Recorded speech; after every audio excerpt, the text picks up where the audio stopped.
Tapos na ang buong kwento, sa'yo na nanonood, ayusin mo ang iyong posisyon at dahan-dahang tamasahin ito. Noong araw ng mga puso, pinaghandaan ko ang eksena ng pag-aalok sa isang restaurant na aking nabook. Sa bawat salita sa aking puso, pakiramdam ko ay malapit na akong marating ang tuktok ng aking buhay. 3 araw na ang nakakaraan. Hindi ko sinasadyang natuklasan ang ilang maliliit na sikreto sa search history ng mobile phone ni Liu Ruyan. Kamakailan lang ay tinitignan niya ang mga singsing para sa pag-aalok. Ang puso ko ay nagalak, iniisip na matatag na ang aming relasyon. Ito na ang kanyang maliit na pahiwatig na gusto niyang lumalim pa ang aming pagsasama. Para mabigyan siya ng sorpresa, nagkunwari akong walang alam at tahimik kong inubos ang aking ipon. Binili ko ang singsing na gusto niya, maingat kong inihanda ang eksena ng pag-aalok, at tinawag ko pa ang kanyang mga kaibigan. Upang masaksihan ang sandaling ito ng magkakasama. Nang lahat ay handa na, huminga ako ng malalim. Tinawagan ko si Liu Ruyan at inanyayahan siyang kumain. Pagpasok niya, bumilis ang tibok ng aking puso sa kaba, ngunit naglakas loob pa rin ako at lumakad papalapit sa kanya. Lumuhod ako sa isang tuhod, inilabas ang kumikinang na singsing na brilyante, at nanginginig ang boses na sinabi ko, "Gusto mo ba akong pakasalan?" Sa sandaling inihahanda kong isuot sa kanya ang singsing, biglang may narinig akong sigaw ng isang lalaki sa likuran ko. Tama na, hindi ako pumapayag, hindi pa ako nakakareact. Nalingon na ni Liu Ruyan at yumakap sa lalaki. Mahigpit na niyakap ng lalaki si Liu Ruyan. Ang kanyang ekspresyon ay matatag, na parang matagal na itong pinaghandaan. Sa yakap ng lalaki, si Liu Ruyan ay tumawa na parang isang dalagita. Tumayo ako roon, nanigas ang buong katawan ko. Pinanood ko silang magyakapan. Pinanood ko ang mga tao sa paligid na isa-isang lumapit. Binabati sila na nagkatuluyan ang magkasintahan. Samantalang ako, parang isang invisible na tao na naitulak sa gilid, at muntik na akong mabangga at matumba ng walang napansin. Hanggang sa humupa na ang kaguluhan. Hinawakan ni Liu Ruyan ang kamay ng lalaki at lumapit sa akin, at mapagkunwari na sinabi, "Paumanhin, Akyang. Dati, nakipagsugal lang ako kay Jinyon para lang mapagtanto niya ang kanyang sarili. Kaya nagkunwari akong kasintahan mo. Hindi mo ito sinseryoso, di ba?" Pinanood ko ang kanyang mga mata na hindi kailanman. Umalis kay Xiao Jinyon. Umisi ako sa aking isipan. Kaya pala, ang mga yakap, halik at maging ang pagsasama sa loob ng panahong ito, ay lahat ay isang palabas lang. At ako, taang-tangahan akong naging piyesa. At halos isakripisyo ko ang aking buhay. Kung isipin, alam na. Imposibleng pakasalan ka ni Liu Yan, isang uri ng tao. May ilan sa paligid na mahinang nag-uusap. Gaano nakatagal magkakilala sina Liu Yan at Jinyon? Walang lugar para sa'yo, pinili lang niya ang background ng pamilya Liu. Ikaw na isang ordinaryong tao, ay hindi ka kayang pantayan. Pinigilan ko ang aking galit, ngunit sa aking mukha ay isang hindi matatawarang ngiti. Talaga, nakikipaglaro lang ako. Mabuting naibigay na natin ng malinaw. Binabati ko kayo. Pagkatapos kong sabihin yon, tumalikod ako at umalis ng buong tapang. Ngunit sa aking puso, parang tinutusok ng kutsilyo. Pagkaalis ko sa restaurant, una kong kinontak ang aking guro para kumpirmahin ang aking lugar sa abroad para sa pag-aaral. Sa kabilang linya, puno ng sorpresa ang boses ng guro, ngunit napilitan akong mapangiti ng mapait. Talaga akong naging tanga. Halos isakripisyo ko ang pagkakataong ito dahil sa pekeng pag-ibig na ito. Isang napakagandang pagkakataon. Sa kabutihang palad, hindi pa huli ang lahat. Pag-uwi ko sa bahay sa hating gabi, binuksan ko ang aking telepono at aksidenteng nakita ang post ni Liu Ruyan sa kanyang social media. Sa larawan, magkasalubong ang mga daliri ng dalawang kamay. Ang manipis na singsing sa kaliwang kamay ng babae ay may nakasuot na kumikinang na singsing na brilyante. Ang caption ay nagsasabing, "Ang taong gusto ko sa loob ng higit sa 10 taon. Sa wakas ay akin na." Ngumisi ako, naalala ang singsing na binili ko gamit ang lahat ng aking ipon. Parang isang biro. Dati noong magkasama kami, hindi niya ako kailanman ipinakilala sa publiko. Nagpapanggap akong inosente, iniisip na siya ay mahinahon lang. Hindi pala, tingin niya lang ay hindi ako karapat-dapat. Walang pag-aalinlangan akong ni-block siya. Nakahiga sa kama, hindi ako makatulog. Puno ng mga alaala ng aming pagsasama ang aking isipan. Nagkita kami sa isang gabing umuulan. Mali ang pagkakaintindi sa akin ng manager na naglalagay ng mga bagay at siya ang lumapit para tulungan ako. Bagaman ito ay isang maliit na bagay para sa kanya, ipinaalala sa akin ang batang ito. Pagkatapos, nagpursige akong ligawan siya, inalagaan siya noong may sakit siya, at inaliw siya noong malungkot siya. Sa wakas ay nagkaroon ako ng puwang sa kanyang tabi. Akala ko ang sinseridad ay mabibigyan ng sinseridad, ngunit naging isang ilusyon pala. Kinuskus ko ang aking mga mata na nananakit, bumangon para maghilamos at maglinis, at inayos ang aking damdamin. Pumunta ako para kausapin si Professor Liu tungkol sa pagpunta sa ibang bansa. Palagi akong hinahangaan ni Professor Liu at mabilis naming napagkasunduan ang mga detalye. Pagkatapos naming pag-usapan, tinanggihan ko ang imbitasyon na kumain, ngunit nakasalubong ko si Xiao Jinyon sa hagdanan na may dalang regalo. Nagulat ako at yumuko, nagbabalak na umiwas. Ngunit bigla siyang humawak sa akin at itinulak ako. Napaatras ako at hinawakan ko siya, ngunit nahulog pa rin ako sa hagdanan. Ang likod ng ulo ko ay tumama ng malakas sa lupa, duguan. Si Liu Ruyan ay tumakbo para alalayan si Xiao Jinyon. Tinalikuran niya ako ng lubusan. Nagpanggap si Xiao Jinyon na biktima, gusto ko lang siyang batiin. Hindi ko inaasahan na siya ay ganito ka-emosyonal. Saka lang tumingin sa akin si Liu Ruyan at malamig na sinabi. Kanina sinabi mong hindi mo pinapansin, ngayon nakakasakit ka na ng inosente. Gagawin mo lang akong mas ayawan ka. Nakadapa ako sa lupa, nakikinig sa usapan nila, ang puso ko ay manhid. Pala, sa paningin nila, hindi man lang ako maituturing na dumaan. Mahirap akong bumangon, pinunasan ang dugo sa aking noo, at umalis nang hindi lumilingon. Sa pagkakataong ito, hindi na ako lilingon pa. Ang utak ko ay medyo nahihilo dahil sa pagkakabangga. Nang marinig ko ang sinabi ni Liu Ruyan, bigla itong parang binuhusan ng malamig na tubig, nakakakilabot sa lamig. Pala, sa paningin niya, kahit duguan ang isang hindi pinapansin. Karapat-dapat lang. Ayoko na silang kausapin, bigla kong tiningnan si Xiao Jinyon. Kung ganoon, tumawag tayo ng pulis. Tingnan natin kung sino talaga ang may problema. Si Liu Ruyan siguro ay unang beses na tinatrato ko ng ganitong hindi interesado, biglang nawalan ng mukha. Lalong pumapangit ang mukha niya, tumawag ng pulis kung gusto, akala mo ba ako? Bago pa matapos ang kanyang sinabi, agad akong hinawakan ni Xiao Jinyon. Kahit walang problema dito sa pagkakabangga. Kung dumating ang pulis at mag-check ng fingerprint, mabubunyag ang kanyang mga plano. Hayaan na. Okay lang ako, hindi maganda ang gulo sa labas ng bahay ni Teacher Liu, siguradong magagalit siya. Nakatingin kay Liu Ruyan, si Liu Ruyan ay nakakunot ang noo at tiningnan ako ng masama. Tinago ang tingin kay Liu Ruyan. Nakakunot ang noo ni Liu Ruyan at masamang tumitig sa akin.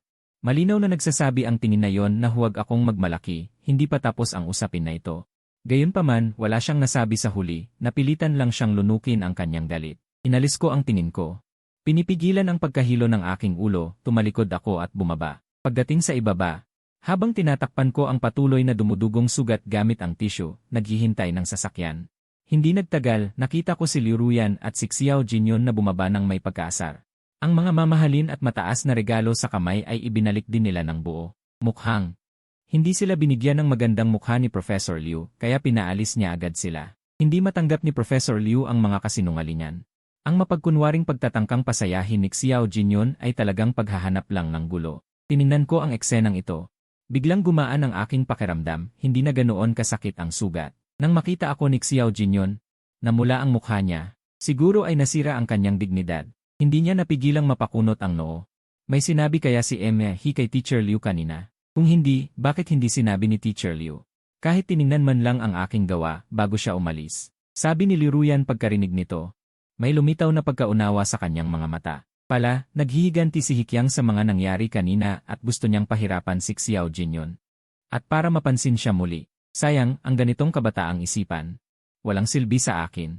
Mahinahon na hinawakan ni Liu Ruyan ang braso ni Xiao Jinyon at lumapit sa akin. Tiningnan niya ako ng may babala. Hindi ko alam kung ano ang sinabi mo kay Teacher Liu, pero huwag mong hayaang makita kung gumagawa ka ng mga kilos sa likod. Kung hindi, panagutan mo ang kahihinatnan. Umisi ako. Wala kayong kakayahan. Huwag ninyong ipasa ang kasalanan sa akin. Biglang nagdilim ang mukha ni Liu Ruyan at handa na siyang magalit. Pero nakita niya ang dugo sa aking mukha. Natigilan siya. Bumagsak ako mula sa hagdanan kanina. Talagang malala ang sugat. Napansin ni Xiao Jinyon ang kanyang pagbabago, may kakaibang ekspresyon sa kanyang mga mata. Malinis niyang hinawakan si Liu Ruyan at nagsalita nang may pagpapakita ng pagmamay-ari. Ruyan. Bigla akong nakaramdam ng pananakit ng tiyan. Baka hindi malinis ang kinain ko kaninang umaga. Agad na inalis ni Liu Ruyan ang kanyang tingin. Buong pagmamalasakit, bakit biglang sumakit ang tiyan mo? Dadalhin kita agad sa ospital. Pagkasabi nito, hinila niya si Xiao Jinyon at umalis na sila nang hindi lumilingon. Tiningnan ko ang kanilang likuran at tumawa ng mapait. Pagkatapos ay tumalikod ako at sumakay sa sasakyan. Nagmamadaling umalis. Sa mga susunod na araw, naging tahimik ang aking buhay. Araw-araw abala sa pag-aayos ng mga gamit para sa paglipad sa ibang bansa at iba't ibang masalimuot na papeles. Lubos akong abala. Hindi ko na inisip ang bagay na yon kay Liu Ruyan. Hanggang sa isang mensahe ang biglang pumutol sa katahimikan na ito. Pumunta ka at kunin ang mga gamit mo sa aking tirahan. Kung ayaw mo, ipapatapon ko na lang. At saka, si Liu Ruyan ay napakabata. Siguro gusto niyang malaman kung bakit ko siya binlock, pero pinigilan niya ang sarili. Sino ang hindi marunong gumamit ng mga palusot na para bang nagpapaligoy-ligoy? Tinugunan ko ng mahinahon, naiintindihan ko. At nag-disconnect na lang. Malamang nagbago na ang mukha ni Liu Ruyan pero wala akong pakialam. Hawak niya ang telepono, mukha niyang komplikado. Lumapit si Xiao Jinyon. Tila napansin ang iniisip niya. Ruyan, bukas na ang interview. Medyo kinakabahan ako. Kahit formal ang kumpanya ni Professor Liu, hindi ko alam kung may gagawin si Hikyang sa likod. Nabalik sa katinuan si Liu Ruyan, pinanagutan niya ito. Huwag kang mag-alala. Hindi maapektuhan ang interview na ito. Ipakita mo lang ang kakayahan mo. Tumango si Xiao Jinyon. Niyakap ni Liu Ruyan si Xiao Jinyon, ngunit hindi niya napansin ang pagkinang ng kasamaan sa mga mata nito. Kinabukasan. Ayokong tumagal. Maaga akong pumunta sa apartment ni Liu Ruyan para kunin ang mga gamit ko. Pagkapasok ko ng elevator, nag-iisip pa ako kung ano ang kukunin, bigla. Kumislap ang mga ilaw ng elevator ng ilang beses. Biglang umuga ang cabin. Nagulat ako at agad kong pinatatag ang aking katawan. Nanalangin na sana ay walang sira. Gayunpaman, tila sinasadya ng langit na tutulan ako. Pagkatapos kumislap ng ilang beses ang mga ilaw, biglang nagdilim. Madilim ang loob ng elevator, hindi makakita kahit isang kamay. Hindi ko napigilan ang panginginig. Simula pa lang, hiwalay na ang mga magulang ko. Ang karanasan na iniwan nila ako sa kindergarten ay nagdulot sa akin ng matinding claustrophobia. Sa ganitong saradong espasyo, bumibilis ang paghina ko, bumibilis ang tibok ng puso ko. Sa pagtagal, nararamdaman ko ang pakiramdam ng pagsakal. Ngunit sinikap ko pa rin na pakalmahin ang sarili ko. Pinindot ko ang emergency call button. May tao ba? Sirado ang elevator. Papuntahin niyo na ang magkukumpuni. Gayunpaman, ang tumugon sa akin ay hindi ang maintenance staff, kundi ang malamig na boses ni Liu Ruyan. Habang nasa interview ka, manatili ka lang doon, huwag kang gumawa ng gulo. Kapag natapos na ang interview, papayagan kitang lumabas. Nang marinig ito, naintindihan ko agad. Takot si Liu Ruyan na kunin ko ang atensyon ni Xiao Jinyon, ang pwesto para mag-aral kay Professor Liu. Itinaon niya lang ako dito. Alam niya na may claustrophobia ako, pero hindi niya ito inalintana. Hindi ako sasali sa recruitment na ito. Pakawalan mo na ako. Pinigilan ko ang aking galit. Malakas kong pinukpok ang pinto ng elevator, ngunit walang nangyari. Ngunit malamig na sabi ni Liu Ruyan. Papakawalan ka nila pagdating ng hapon. Bago yon, pinapayuhan kita na huwag sayangin ang lakas mo. Para hindi maubos ang oxygen. Malakas kong pinukpok ang pinto ng elevator, ngunit sa labas ay si Liu Ruyan lang. Mga yabag na papalayo. Maliban sa sakit, walang katapusang desperasyon. Pagkumpirma ni Liu Ruyan na walang darating na magkukumpuni ng elevator, naghintay na siya ng resulta ng interview ni Xiao Jinyon. Ngunit, naisip pa rin niya paminsan-minsan ang pakiusap ko bago ako umalis. Iyon ang unang pagkakataon na nagpakita ako ng ganoong ekspresyon. Sa pag-isip nito, medyo nabagabag siya. Nang makalabas na si Xiao Jinyon. Ngunit ang mukha niya ay parang lupa. Ruyan, hindi ako napili. Hindi ako napili. Paano ito nangyari? Naghanda ako para sa interview na ito ng matagal. Habang sinasabi ito, malakas niyang sinuntok ang pader. Ang dugo ay agad na dumami sa pader. Nang makita ang ganitong paghihirap at pagkabigo, nabiyak ang puso ni Liu Ruyan. Nakalimutan niya agad ang tungkol sa akin. Agad niyang hinawakan ang kamay ni Xiao Jinyon, maingat na sinuri. Takot na baka may mangyari sa kanya dahil sa pagkabigla. Pagkatapos, dinala niya ito pauwi at binili ang paborito niyang pagkain para pasayahin siya. Nagbantay siya sa tabi niya para siya ay makapagpahinga. Nang mapatahan na si Xiao Jinyon, hating gabi na. Naisip na ni Liu Ruyan sa kanyang pagiging abala na nakakulong pa rin ako sa elevator. Bumigat ang kanyang puso. Nang makatayo siya para umalis, hinawakan siya ni Xiao Jinyon sa damit. Ruyan, saan ka pupunta? Iniisip mo rin bang walang silbi ako? Hindi mo na ako gusto?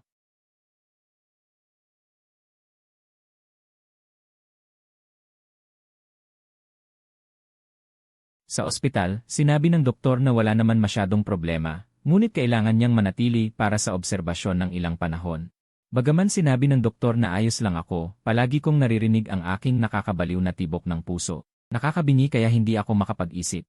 Sa sandaling ito, nakatanggap ako ng mensahe mula sa isang hindi kilalang numero. Isang video. Nandoon si Liu Ruyan kasama si Xiao Jinyon, sinisikap na pasayahin siya. Mukhang malambing ang eksena. Ngunit bumilis ang aking paghinga. Sa oras na yon, parang isang mabangis na hayop na nakakulong sa hawla. Halos mamatay ako dahil sa matinding stress reaction. Ang aking utak, matapos makarecover, ay napuno ng galit. Mabilis akong nag-reply.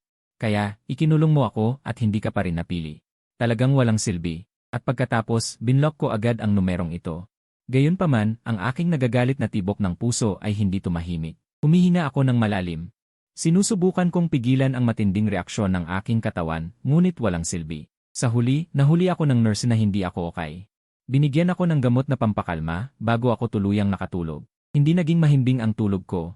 Sa panaginip, mas lumala ang pakiramdam na kulang sa hangin, nakakasakal na talaga. Pilit kong minulat ang aking mga mata.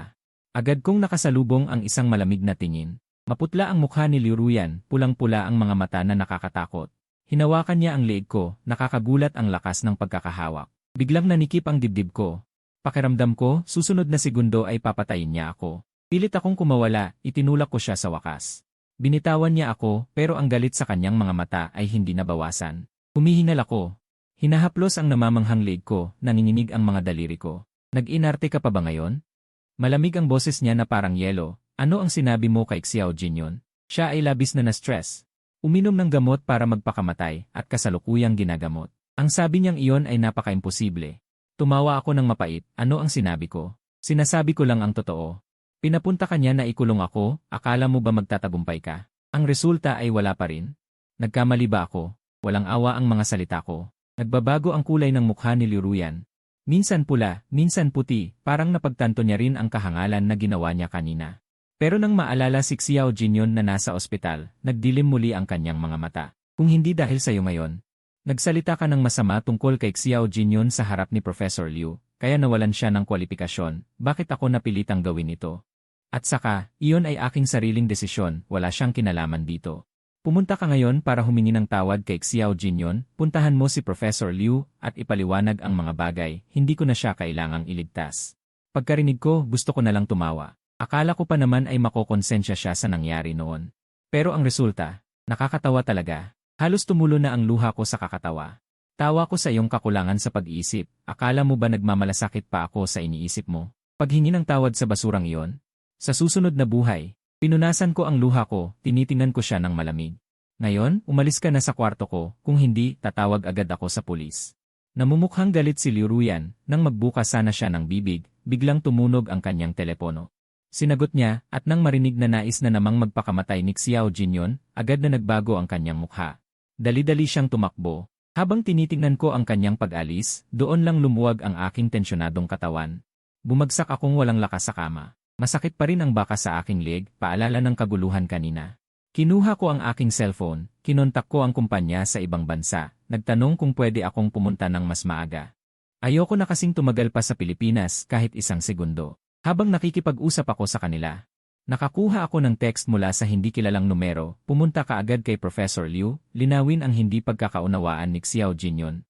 Kung hindi, pananagutan mo ang kahihinatnan. Pumulot ang noo ko kasabay nito. Sumang-ayon ang nasa ibang bansa na mauna na akong umalis. Nakahina ako ng maluwag, binlock ko na agad ang numero at binura. Aalis na ako sa bansang ito. Sa ibang bansa, sina Liu Ruyan at Xiao Jinyon. Ano pa ang magagawa nila sa akin? Pumikit ako, pinilit kong magpahinga. Pero hindi ako makatulog, paulit-ulit akong humihiga, puno ng magulong isipin ang aking utak. Sa huli, ang pag-vibrate ng cellphone ang gumising sa akin. Ito ay isang mensahe mula sa libu-libong milya ang layo, ikaw na lalaking puro paninira, paano mo nagawang gumawa ng masama sa iba? Hindi ka ba natatakot sa karma? Nalilito ako. Bago pa ako makatugon, biglang nag-freeze ang cellphone, kasunod nito. Dumagsa ang mga spam message, parang baha. Ang mga mensaheng iyon, walang exception. Lahat ay naninisi sa akin. Ang pinakabuhay na usapan ay isang blog post na isinulat ni Xiao Jinyon. Ang nilalaman ay napaka-imposible. Sa artikulong iyon, sinabi na sina Xiao Jinyon at Liu Ruyan ay mga totoong magkasintahan, at ako naman ay nagkaroon ng masamang balak sa kanya pagkatapos niyang tulungan ako. Dahil nalaman kong mayaman ang pamilya niya. Alam na alam kong may kasintahan siya, pero patuloy akong nanliligaw. Gustong agawin ang kanyang kasintahan. Pero hindi talaga ako nagustuhan ni Liu Ruyan, kaya nagkaroon ako ng sama ng loob kay Xiao Jinyon. Hindi lang ako nanunudyo sa salita, kundi naninira rin sa harap ng mga guro, kaya kinamuhian si Xiao Jinyon ng mga guro. Sa huli, nainis siya at nagpakamatay. Kasama nito ang isang kopya ng medical report, ang teksto at larawan. Agad na nagpaalab sa galit ng mga netizens, sa comment section, hinamak ako ng todo. Dahil sa ilang mahahalagang impormasyon na binanggit ni Xiao Jinyon, mabilis na nahanap ng ilan ang aking social media account. At mayroon ding kumuha ng mga litrato ko mula sa nakaraang tech competition. Ang aking mukha ay sadyang pinalaki. Malinaw na ipinapakita sa pahina. Ang aking homepage ay agad na binaha. Sa ilang orihinal na post tungkol sa pang-araw-araw na buhay. Puro masasama at mapanirang salita, may nag-share pa ng official account ng paaralan. Humihingi ng paliwanag ang paaralan, at nagreresulta pa sa pagkatanggal ko mas lalo pa ang nangyari. May nakakuha ng numero ng telepono at ko, at nagsimula ang kasiyahan ng mga netizens. Nilitratong sabog ang pribadong buhay ko, at samut-saring bastos na edited photos ang lumipad. Pati si Professor Liu ay nadamay, habang nakikita ko ang mga bastos na nilalaman, nanginginig ang mga kamay ko. Si Professor Liu ang aking mentor, laging patas sa akin, at ang pagkakataon na makapag-aral sa abroad. Siya rin ang tumulong para makuha ko ito, hindi ko akalain na madadamay din siya, agad akong nag-post sa Weibo para linawin. Sabi ko peke ang lahat ng ito, magbibigay ako ng ebidensya, ngunit ang kapalit ay mas lalong pag-atake ng mga netizens. May nagsabi pa sa comment section na nasa ospital ako ngayon. Tinanong kung nagpapagamot ako ng sakit sa kidney, at kung nandoon din si Professor Liu, namamanhid ang aking anit. Biglang naramdaman kong hindi naligtas ang ospital, dali-dali akong bumangon para mag-ayos ng paglabas, ngunit pagkabukas ko ng pinto ng kwarto. May humila sa akin at itinulak ako sa sahig, ikaw na hayop ka. Kung hindi dahil sa iyo na nagnakaw, paano ako matatanggal, galit na galit. Nagsalita ang lalaki ng ubod ng bagsik, lahat ng tao sa paligid ay agad na nagtipon, sabay ng isang malakas na sampal. Isang malakas na sampal ang tumama sa aking mukha, tumingin ako pataas, ang lalaki ay ang dating kasamahan kong naningisi sa iba matapos magnakaw. Hinawakan niya ang aking kwelyo, at mula sa taas ay inakusahan ako. Hindi ko akalain na babalikan niya ako matapos kong bigyan ng trabaho nang hindi siya makakain. Hindi ko ginawa, pilit akong lumalaban. Buhay o kamatayan ang aking pagdepensa, ngunit ang kanyang boses ay lubos na nalunod ang aking mga salita, mayroon pang ang naloko sa kanyang mga sinabi. Marami ang sumang-ayon, hindi mukhang mabuting tao ang lalaking ito, tiyak na marami na siyang ginawa. Narinig ko pa na siya ay galing sa magandang universidad at nakakuha ng maraming parangal, baka nakuha niya ito sa mga hindi magandang paraan. Ano ang ginagawa niya sa ospital, baka may sakit na siya. Dumating ang mga tao sa ospital at pinaghiwalay ang mga tao. Ang lalaki naman ay nakataka sa pagkakataon, lumapit ang nurse sa akin at sinabing, Ginoong He. Hindi na kayang pangasiwaan ng ospital ang ganitong panganib, pakiusap na mag-ayos na ng paglabas sa ospital, itinapon ako palabas na parang multo. Habang naglalakad sa kalye, naririnig ko pa ang usapan ng mga tao tungkol sa akin, parang daga na tinataboy sa daan. Lahat ay galit sa akin, pag-uwi ko, bumagsak ako sa sahig. Matagal bago ako makatayo, hindi ako pwedeng umalis na nadadala ang lahat ng ito, ang bagay na yon na inakusahan ako ng aking kasamahan noon. Kaunti lang ang nakakaalam at ang tanging nagbaluktot ng katotohanan ay si Liu Ruyan. Nanlamig ang buo kong katawan, ang mga kahinaan na ipinakita ko noon kay Liu Ruyan ay naging sandata na tumutusok sa akin. Mariin kong sinampal ang aking mukha, kinuha ang telepono, at pinablock ang lahat ng hindi kilalang numero. Sa wakas ay nagkaroon ako ng sandali ng katahimikan, mabilis akong nag-download ng video app, at pagkatapos ng ilang minuto ng paggamit. Nahanap ko ang video ng aking dating proposal kay Liu Ruyan. Ito sana ay isang magandang alaala na gusto niyang itala, ngunit naging ebidensya ito para malinis ang aking pangalan. Sa video, malinaw ang usapan ni Xiao Jinyon at Liu Ruyan, sapat na para patunayan na nagsisinungaling si Xiao Jinyon. Matapos nito, nakipag-ugnayan ako sa pulis, at nakuha ko ang surveillance video ni Liu Ruyan. Nang ikulong ako sa elevator, ipinadala ko ang mga ebidensyang ito sa operasyon ng account ng paaralan, humihingi ako ng paumanhin. Dahil sa aking issue, nagduda ang paaralan. Ang pagpapadala ng mga ebidensyang ito ay dapat makapagpatahimik sa opinyon ng publiko. Ang paaralan ay nahihirapan na dahil sa mga negatibong opinyon pagkatapos suriin ang ebidensyang aking ibinigay. Pumayag silang mag-publish ng kaugnay na nilalaman sa pamamagitan ng opisyal na account. Matapos ang lahat ng ito, hindi na ako nalugmok sa mga nakaraang emosyon. Sa halip ay mabilis kong inayos ang aking mga gamit, kinabukasan, dumating ako sa airport. Habang nag-check-in, nakatanggap ako ng mensahe mula kay Liu Ruyan, nagsisisi ka na ba? Pumunta ka na ngayon para humingi ng paumanhin kay Jinyon, makakahanap ako ng paraan para iligtas ka, malamig akong tumawa.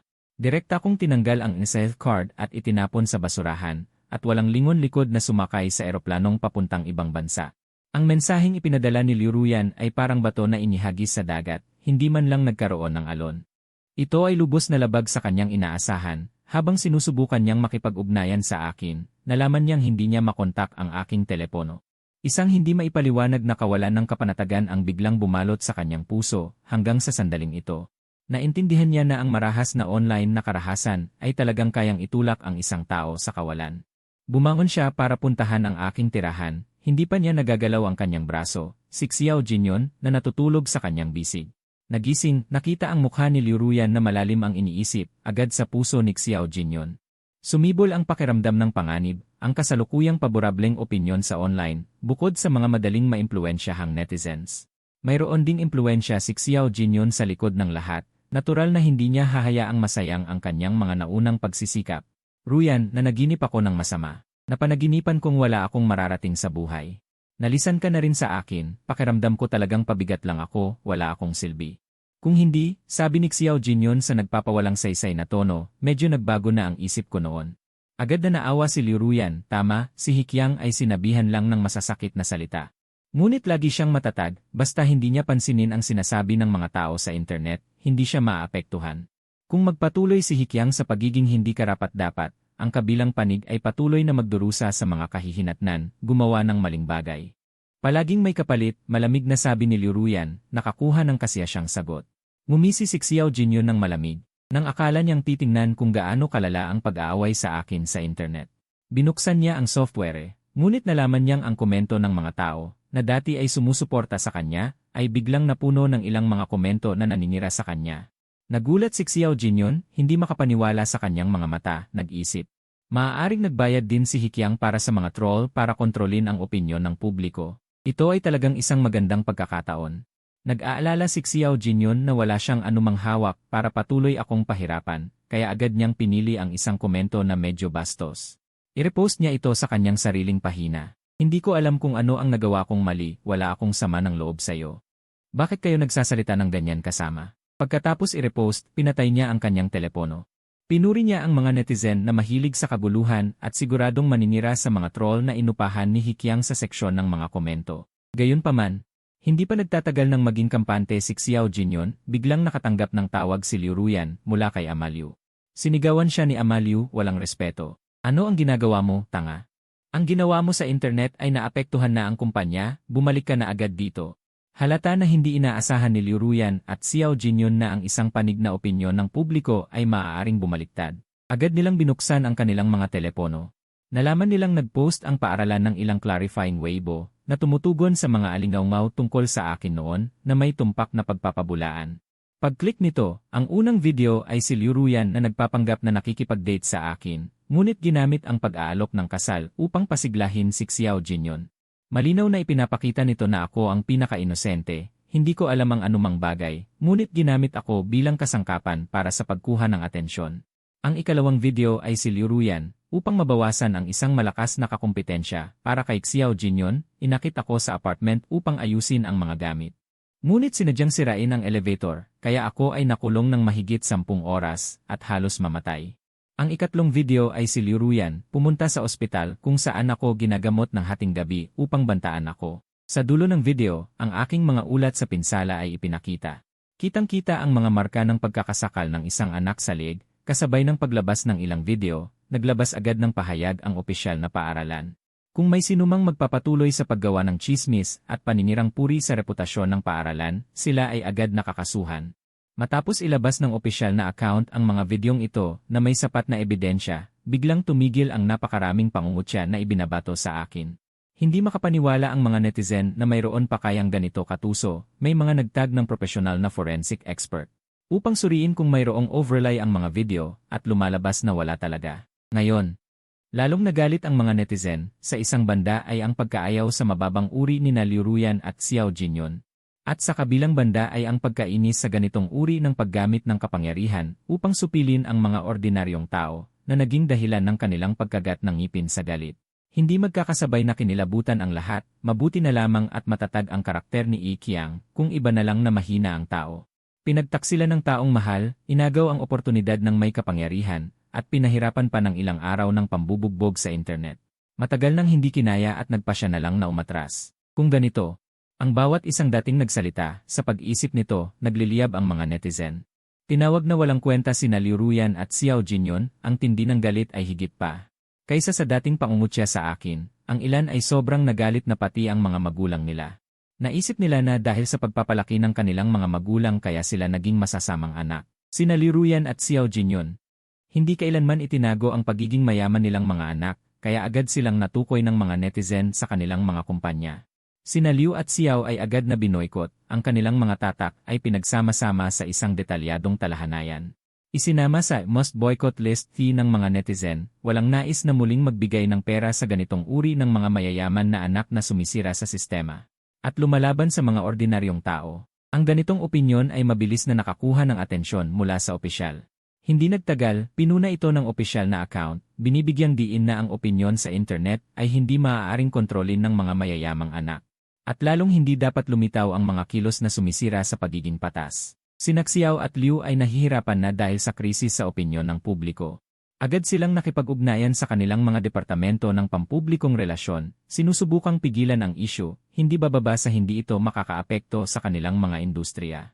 Ngunit matapos mapansin ng opisyal, napagtanto ng mga magulang ng dalawang pamilya na seryoso ang sitwasyon. Kung dati ay maaari nilang isisi, na ang mga anak nila ay wala pang alam at maghanap pa ng mga itim na puntos laban sa akin, upang paghalo-haluin ang issue, ngayon ang paggawa ng ganitong maliliit na kilos ay pagsuway sa opisyal at paghahanap ng kamatayan. Ang mga kumpanya ng pampublikong relasyon ay tumanggi rin na makipagtulungan sa kanila. Kahit gaano pa nila itaas ang presyo, walang sinuman ang nangahas na maging unang sasalo sa problema, takot na maging halimbawa sa pagpaparusa sa manok. Ang pamilya Liu at Xiao ay naglabas lamang ng malabo at walang kabuluhang mga paglilinaw at paghingi ng paumanhin, ngunit walang sinuman ang naniwala. Nagamit ng mga kakumpetensya ng dalawang pamilya ang pagkakataon na pagbuhulin ang mga nahulog, isiniwalat ang maraming iskandalo noon, biglaan. Ang pamilyang Liu at Xiao ay pinilit na itaboy, ang kanilang reputasyon at katayuan ay bumagsak, ang presyo ng stock ng kumpanya ay parang snow avalanche.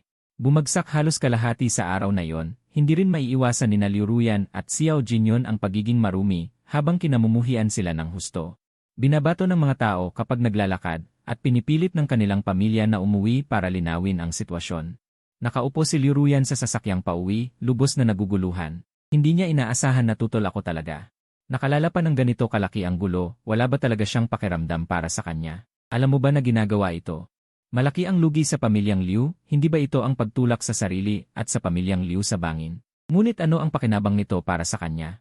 Naisip ito, hindi komportable si Liu Ruyan, ako dati. Ano man ang gawin ko, uunahin ko ang kanyang pakiramdam, kahit may hindi pagkakaunawaan, uunahin ko siya. Ngunit ngayon, paano ito naging ganito? Madilim ang mukha ni Liu Ruyan. Pagdating sa bahay, nakita ng ama ni Liu na hindi siya nagmamalasakit, kaya sinampal niya ito ng malakas. Agad na pinigilan ni ina ni Liu, nangyari na ang insidente, ano ang silbi ng pagpalo sa bata? Nagising si Liu Ruyan, hinawakan ng mukha, nakita ang kanyang ama na malaki ang pinagkaiba sa isang gabi. Kumilos ang mga labi, ngunit walang nasabi, siya ay nagbabato. Alam din niya kung gaano kalaki ang lugi na dulot ng krisis na ito sa kumpanya, paumanhin, Dad. Gusto ko lang matupad ni Jinyun ang kanyang pangarap, hahanapan ko ng paraan upang ayusin ito, mahinang sabi ni Liu Ruyan. Halos mamatay sa tawa ang ama ni Liu, paano mo balak ayusin ito? Pupuntahan ko si Hikyang. Ipaliwanag ang sitwasyon, hayaan niyang ilabas sa akin ang kanyang galit at subukang bumawi. Kung hindi, handa akong pakasalan siya, hanggat maging isang pamilya tayo. Ito ay mga bagay sa pamilya, madaling mapayapa, sabi ni Liu Ruyan. Narinig ito ni ina ni Liu, hindi niya napigilang masuka, alam niya ang aking presensya noon. Ngunit akala niya ay kasintahan lang, kaya hindi niya pinigilan ngayon.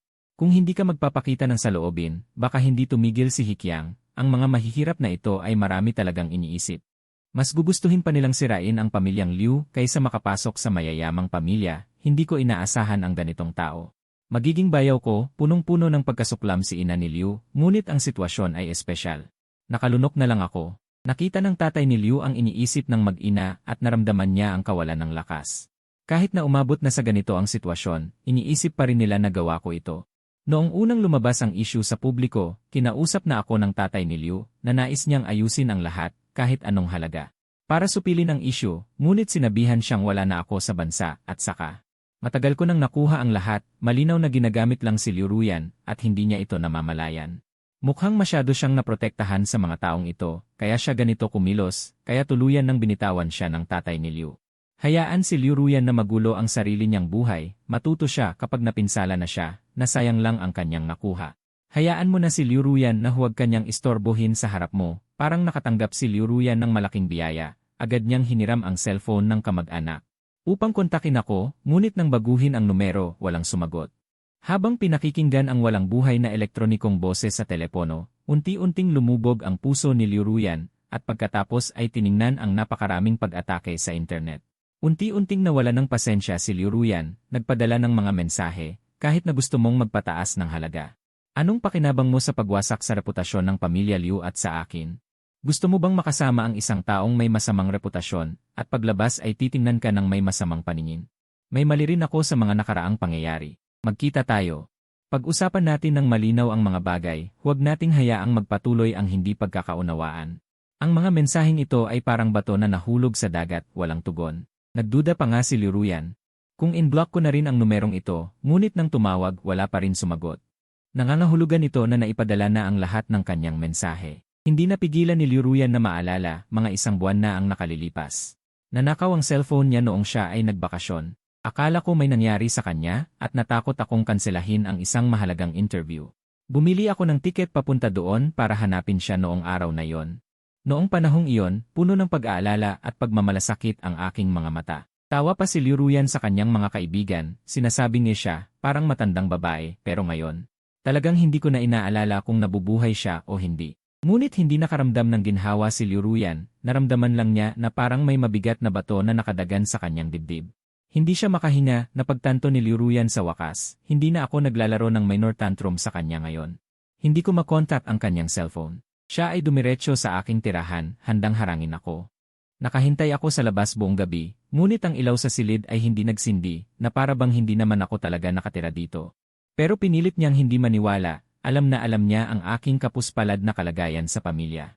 Wala na ang aking ina, at pagkatapos ng kasal, hindi na siya pinansin ng aking ama. Ang sirang bahay na ito ang tanging kanlungan niya.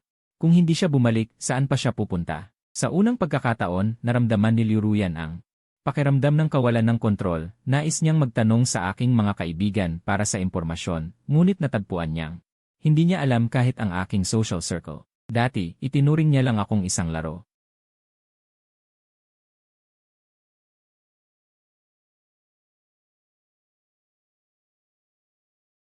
Maaari siyang umalis anumang oras, kaya't natural, tinamad na siyang makibagay sa aking mundo. Sa tingin niya nga ay hindi magkasing antas ang kanyang mga kaibigan at siya. Ngayon, ang kanyang dating kayabangan ay nagdulot sa kanya ng sariling kapahamakan. Hindi siya makahanap ng sinuman na makakausap ko. Agad siyang nakaramdam ng kabiguan. Ngumisi siya at diretsong nagpasok ng taong magbubukas ng kandado. Hindi siya naniniwala na hindi na ako babalik. Ngunit pagpasok niya sa bahay, napagtanto niyang may mali. Bagaman ang bahay na ito ay inuupahan noon. Ginawa ko itong parang bahay para sa kanya, malinis at maayos. Ngunit ngayon, ang loob ay walang laman. Manipis na alikabok ang bumabalot sa mga muebles. Nawala na ang dating sigla. Parang matagal nang walang nakatira dito. Hindi kaya totoo na lumipat na ako? Nagulat si Liu Ruyan. Hinalughog ni Chen Zuo ang buong bahay, ngunit wala siyang nakitang anumang bakas ko. Ang buong bahay ay parang isang malamig na modelo ng bahay. Parang hindi na ako umiral. Habang nakatitig siya ng tulala, bigla niyang narinig ang pagbukas ng pinto sa labas. Nagningning ang mga mata ni Liu Ruyan, iniisip na dahil sa aking pagiging matigas, hindi ko talaga iiwanan ito ng basta-basta. Dali-dali siyang sumugod palabas, ngunit ang pumasok ay ang may-ari ng bahay, kasama ang bagong nangungupahan para tingnan ang bahay. Nagulat at nagalit ang may-ari ng bahay nang makakita ng isang estranghero sa loob ng bahay. Tinawanan niya ito, at tinanong kung sino siya at paano siya nakapasok. Ngunit hindi siya pinansin ni Liu Ruyan. Nainis siya sa dalawang lalaking estranghero. Umalis kayong dalawa. Sino ang nagpahintulot sa inyong pumasok sa bahay ng iba? Matagal nang lumipat si Hikyang. Naibalik na ang deposito, ano't nagkakagulo ka rito? Nainis ang may-ari ng bahay sa kaswal na pagpasok ni Liu Ruyan, kaya agad niyang kinuha ang kanyang telepono para tumawag sa pulisya. Doon lamang humarap si Liu Ruyan, alam niyang hindi na siya dapat magdulot ng problema. Agad niyang sinabi na handa siyang bilhin ang bahay sa doble ng presyo sa merkado. Hindi sigurado ang may-ari ng bahay. Naglabas siya ng isang black card na walang limitasyon. Nang matanggap ang pera, hindi na hinabol ng may-ari ng bahay ang tungkol sa pagpasok niya. Dito lamang mahirap na nagtanong si Liu Ruyan. Bago lumipat si Hikyang, naitanong mo ba sa kanya kung saan siya pupunta? Umiling ang may-ari ng bahay. Malungkot siyang sinabi, nagmadali siyang umalis at iniwan ang kanyang mga gamit. Sinabi niya na ayusin ko na lang at hindi ko na itanong kung saan siya nagpunta. Nanlaki ang mga mata ni Liu Ruyan, hindi niya inaasahan na kahit ang mga gamit sa bahay ay iniwan ko at iniwan ko na lang basta sa iba. Sa paulit-ulit niyang pagtatanong, ibinalik ng may-ari ng bahay ang mga gamit na itinapon niya dati. Nang makita ang mga bagay na nakalagay sa mga itim na garbage bag, natahimik si Liu Ruyan, nakatitig ng mag-isa sa mga bagay na basta na lang itinapon. Binuksan niya ito at nakita ang ilang mga regalo na dati niyang ibinigay sa akin. Noon, basta na lang ako kumuha ng mga bagay na hindi na kailangan sa bahay, ngunit sa tuwing nakukuha ko ito, maingat ko itong itinago. Dati, iniisip ni Liu Ruyan na napakadali ko ng pasayahin, at sa tingin niya ay mapagkunwari ako. Nakakaramdam siya ng pagkabighani para sa mga bagay na ito na hindi nagkakahalaga. Ngunit ngayon, nakikita ang mga bagay na itinago ko na itinapon sa basurahan. Naramdaman ni Liu Ruyan ang hindi maipaliwanag na kalungkutan. Sa sandaling ito, naunawaan niya sa huli. Ang kanyang mga nakaraang kilos ay talagang nakasakit ng malalim sa aking puso. Nasaan na siya ngayon? Mapapahamak ba siya sa labas? Dahil dito, hindi mapakali si Liu Ruyan. Sa wakas ay isinantabi niya ang kanyang pagmamataas at nagpadala ng kanyang unang taos-pusong mensahe ng paghingi ng tawad. Ang mga nakaraang bagay. Labis akong nagkamali paumanhin. Binili ko ang bahay. Sinabi mo rin na pinakamaganda rito ang lugar na ito. Gusto kong ibigay sa iyo ang bahay na ito bilang kabayaran sa aking pagkakamali. Pagkatapos ipadala ang mensahe, naghintay si Liu Ruyan ng may pagkabahala. Sa sandaling ito, napagtanto niya kung gaano kahirap ang hindi makakontak ang taong nais niyang makita. Bigla niyang naunawaan kung bakit niya tinanggihan ng biglaan ang napakahalagang panayam noong araw na iyon dahil nawala ako. Buo ang pag-isip niya para sa akin, kaya siya nagkagulo. Ngunit wala pa ring tugon sa screen ng telepono. Unti-unting lumamig ang puso ni Liu Ruyan. Biglang umilaw ang screen ng telepono. Mabilis na binuksan ni Liu Ruyan ang screen, ngunit nakita niya ang mensahe ng tulong mula kay Xiao Jinyon. Ruyan, napakasama ng kalagayan ng pamilya Xiao ngayon. Maaari mo bang kausapin si Uncle at sabihin sa kanya na magbigay ng pondo sa pamilya Xiao? Kung hindi makatayo ang pamilya Xiao. Bagaman ang kaguluhan na ito ay malaking bahagi na ginampanan ng pamilya Liu. Ngunit mabilis na nanghina ang kapangyarihan ng pamilyang Xiao at hindi na nila ito kinaya. Ang tinig ni Xiao Jinyon ay tila napakalungkot. Maaaring pumayag na noon si Liu Ruyan, ngunit sa pagkakataong ito, siya ay hindi karaniwang mahinahon. Malaki rin ang naging pinsala ng pamilyang Liu, hindi na nila kayang alalayan ang sarili, paano pa nila matutulungan ang pamilyang Xiao. Hindi maganda ang kalagayan ng pamilyang Liu ngayon, wala akong magagawa. Napilitang magsabi ng totoo si Liu Ruyan. Nagalit si Xiao Jinyon at puno ng pagkadismaya ang kanyang tinig. Ngunit kung hindi mo ako tutulungan, mamimilitin na lang ako na ayusin ng aking ama ang kasal. Ruyan, maliban sa iyo, walang makakatulong sa akin. Nakakaya mo ba? Ang pamilyar na mga salita ay nagpasimula kay Liu Ruyan na bumungisingis. Dati, sa tuwing ipinapadala siya ni Xiao Jinyon para labanan ako, pareho rin ang kanyang sinasabi, ginagawang napakaawa ang kanyang sarili. Tila siya lamang ang makakatulong sa kanya sa buong mundo, noon, siya ay walang pag-aalinlangan na sumugod para sa kanya. Hindi ko naisip kumpara kay Xiao Jinyon na minamahal ng sobra. Ako ang tunay na tao na walang kakayahang lumaban. Ngunit kahit na hindi ko siya pinahirapan. Kapag nahaharap sa mga problema, nagsisikap lang ako, hindi gumagamit ng mga salitang maawa para bigyan ako ng daan. Biglang napagtanto ni Liu Ruyan, ano talaga ang ibig sabihin ko kay Xiao Jinyon? Ang minamahal? O ang kasangkapan na magagamit? Habang nakikinig sa pagbuntong hininga ni Xiao Jinyon sa telepono, wala nang balak ni Liu Ruyan na aliwin siya. Sa halip, malamig niyang sinabi, Jinyon, kung sasabihin mong mas malala pa ang pamilyang Liu kaysa sa pamilyang Xiao. At maaaring malugi, tutulungan mo ba akong bumangon? Biglang tumigil ang tinig ni Xiao Jinyon. Sa halip ay isang maikling katahimikan na nagpakita na kay Liu Ruyan ang lahat. Nang makabawi si Xiao Jinyon mula sa pagkabigla. Nang magsimula siyang magpaliwanag ng husto, hindi nag-alinlangan si Liu Ruyan na ibaba ang telepono. Isang kakaibang pakiramdam ng pagkalungkot ang biglang bumalot sa kanya. Naramdaman niyang siya ay nakakaawa at katawa-tawa. Akala niya buong puso siyang nagbigay kay Xiao Jinyon at nasaktan pa niya ang nagmamahal sa kanya.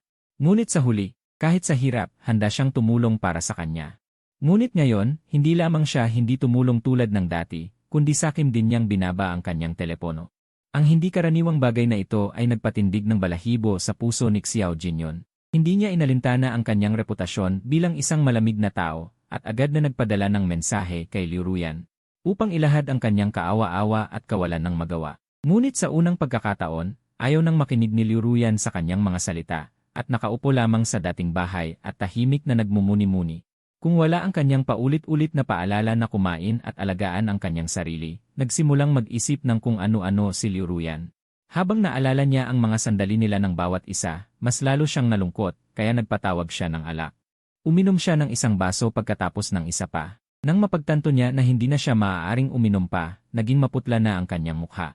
Sumakit ang kanyang sikmura sa bawat saglit, at ang malamig na pawis ay dumaloy sa kanyang pisngi. Siya ay hindi sinasadyang sumigaw. Qiang, masakit ang tiyan ko, nasaan ang gamot ko? Ngunit ang silid ay walang laman.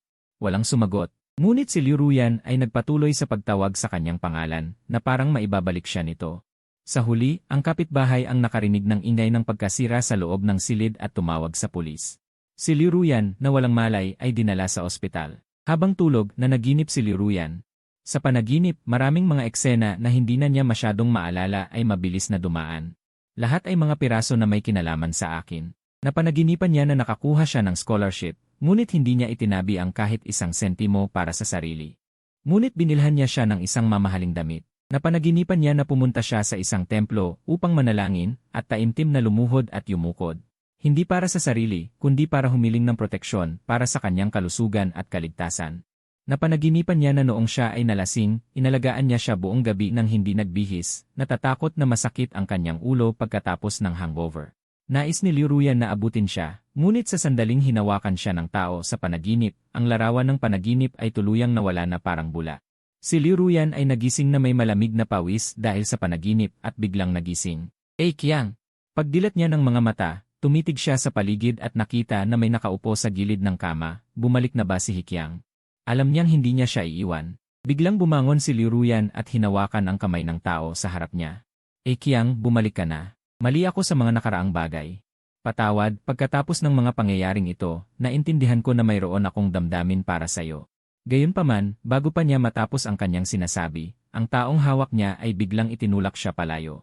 Liu Ruyan, tingnan mo kung sino ako. Si Xiao Jinyun ay puno ng galit. Hindi niya ito maitago. Ngayong mahina na ang pamilyang Xiao, wala na siyang ibang pagpipilian kundi si Liu Ruyan. Kailangan niyang ibaba ang kanyang antas at gawin ang mga bagay na karaniwan niyang kinamumuhian. Ngunit hindi niya inaasahan. Ang pinangalanan ni Liu Ruyan sa kanyang paggising ay ako, paano hindi siya magagalit? Pagkagising ni Liu Ruyan mula sa kanyang pagkalito. Nang makita niya ang mukha sa harap niya, dali-dali niya itong itinulak, bakit ka nandito? Pinigilan ni Xiao Jinyun ang kanyang galit at mumiti, narinig kong nagkasakit ka. Talaga akong dumating para alagaan ka. Matagal na akong nagbabantay dito. Ngunit agad na nakita ni Liu Ruyan. Ang ayos ng buhok niyang pinaghirapan at damit niyang hindi gusot ay walang bahid ng pag-aalaga sa pasyente. Hindi niya alam kung bakit, ang taong dating nagpapabaliw sa kanya ngayon ay nagpapakalma na lang sa kanya ng maluwag. Humugot siya ng malalim na hininga at malamig na sinabi, umuwi ka na ni. Sa tingin ko, oras na para tapusin natin ito, hindi makapaniwalang narinig ni Xiao Jinyun ang kanyang sariling tinig. Ang lahat ng nangyari kamakailan ay tuluyan ng naglinaw sa kanyang puso, ang paghahangad kay Xiao Jinyun. Ay naging pagnanais na lamang sa loob ng maraming taon, na nagtulak sa kanya na gumawa ng mga maling bagay, ngunit ngayon. Naintindihan na niya, ang mga maliliit na detalye noong kasama niya ako, ang mga iyon ang talagang gusto niyang mapanatili. Dati akala ko pag-ibig ang nararamdaman ko para sa iyo, ngunit matapos ang lahat ng ito, napagtanto kong pagnanais lamang iyon na nagpapagulo sa akin. Hindi talaga pag-ibig, seryosong sabi ni Liu Ruyan, malinaw na sa kanyang puso. Huwag ka nang magulo pa, hindi ko na ulitin ang pagkakamaling ito ng pangalawang beses. Gayunpaman, ang mga salitang ito ay naging masakit sa pandinig ni Xiao Jinyun, bakit mo sinasabi yan? Sinabi mo na mahal mo ako ng higit sa lahat, ngayon na narinig mong nasira ang reputasyon ko, gusto mo na akong iwanan. Gusto niyang ipabawi ang mga sinabi niya nang wasak ang kanyang tinig, ngunit hindi siya pinansin ni Liu Ruyan, na natiling tahimik sa kabila ng pagkakagulo niya. Narinig ng mga tauhan ng pamilya Liu ang ingay at dali-daling pumasok upang hilahin siya papalayo, umiiyak at nagmamakaawa si Xiao Jinyun bago siya hilahin palayo. Ngunit nanatiling hindi gumagalaw si Liu Ruyan, pagkaalis niya, nagkalat ang buhok ni Xiao Jinyun. Nawala ang dating kagandahan niya bilang isang marangal na binata, nang malaman ng pamilya Xiao na iniwan siya ni Liu Ruyan, agad nilang tinanggal ang kanilang pagkukunwari. Pinilit siyang pakasalan ang isang babaeng mayaman, ngunit 2 beses nang nabalo, natural na ayaw ni Xiao Jinyun. Nagalit siya kay Liu Ruyan ng husto, para mailigtas ang sarili, ibinintang niya ang lahat ng kasalanan kay Liu Ruyan. Sa pagkalunod sa problema, nag-post siya ng bagong tweet, naghihiwalay ng linya sa pagitan niya at ni Liu Ruyan. Sinabi niyang siya ang nagpakasal noon at hindi niya alam ang lahat ay ayos ni Liu Ruyan, siya ang naglalaro sa damdamin. Siya ang biktima, at ang pagtatangka niyang magpakamatay ay dahil din sa panlilinlang ni Liu Ruyan. Dahil sa biglaang pagkalito, nagpasya siyang tapusin ang buhay, sa pamamagitan ng operasyong ito, binalot niya ang sarili. Bilang isang malinis na bata, habang si Liu Ruyan naman ay naging isang masamang lalaki, nagbayad pa siya para sa mga bot na magmanipula ng opinyon ng publiko. Sa malakas na pag-atake ng mga bot, agad na naging target si Liu Ruyan, muling bumalik ang kaguluhan na kagagaling lang. Nakatuon ang buong puwersa sa kanya, nang malaman ni Liu Ruyan ang tungkol dito, ipinakita na ng ama ni Liu Ruyan ang ebidensya ni Xiao Jinyon sa paggamit ng mga bot. Tunay na nagdudusa ang ama ni Liu Ruyan sa anak niyang ito, walang pag-asa sa kanya. Kung ang kalaban ay umabot na sa ganito, at si Liu Ruyan ay patuloy pa rin sa kanyang kahangalan at magiging isang alipin pa rin ni Xiao Jinyon. Kung gayon, kailangan na ba niyang talikuran ang kanyang anak bilang tagapagmana? Pagkatapos ng lahat, kung ibibigay niya ang pundasyon ng pamilyang Liu sa isang taong nahuhumaling sa pag-ibig, hindi ba siya magiging isang makasalanan sa pamilya? Seryosong tiningnan ni Liu Ruyan ang lahat ng ginawa ni Xiao Jinyon, habang lalo niyang tinitingnan, lalo niyang naramdaman na ang kanyang sarili ay parang isang katatawanan dahil lamang sa ilang salita ni Xiao Jinyon. Hindi niya inalintana ang lahat, handang saktan ako, at ano ang resulta. Nang matapos na ang kanyang pakinabang, tinapakan lamang siya sa huli. Karapat-dapat siya sa kinahinatnan niya, ang taong naglalaro sa damdamin, paano niya asahan na hindi siya lolokohin ng iba? Nalinawan na ako, ang dating paghahangad ko kay Xiao Jinyon ay sanay lang. Hindi nakakagulat ang kanyang kilos, ang kanyang biglaang kasiyahan sa maikling panahon ay dahil lamang sa pagiging bulag ko noon. Pinatunayan ni Ama Liu na hindi siya nagsisinungaling, bumuntong hininga siya, mabuti na lang at nakita mo na Pagkatapos niyang magsalita, naglabas siya ng mga dokumento, lahat tungkol kay Xiao Jinyon na lumalahok sa mga party sa ibang bansa. Kasama ang iba't ibang mga babaeng dayuhan, malapit ang kanilang kilos at pumapasok sa mga hotel, ebidensya. Ang Xiao Jinyon sa mga larawan ay tila tusong lamang, walang bakas ng seryosong pag-aaral. Tinignan lamang ni Liu Ruyan ang mga ito at natatawa, sina Xiao Jinyon. Dati ay pinaniniwalaan niyang ang kanyang pangarap ay ito, pero ito ang kanyang pangarap sa ibang bansa, bigla siyang napagtanto. Dati pa ay hindi na tinanggap ni Professor Liu si Xiao Jinyon bilang estudyante, hindi dahil sa akin kundi dahil hindi sapat ang kakayahan ni Xiao Jinyon. Sa pag-isip nito, humigpit ang kamao ni Liu Ruyan, ano na ang kanyang nagawa noon? Paano siya naging baliw at naniwala sa mga salita ni Xiao Jinyon at nagalit sa akin? Para lamang hindi masira ang pangarap ni Xiao Jinyon, sa pag-isip ngayon, ito ay ang pinakamalaking katatawanan sa buong mundo.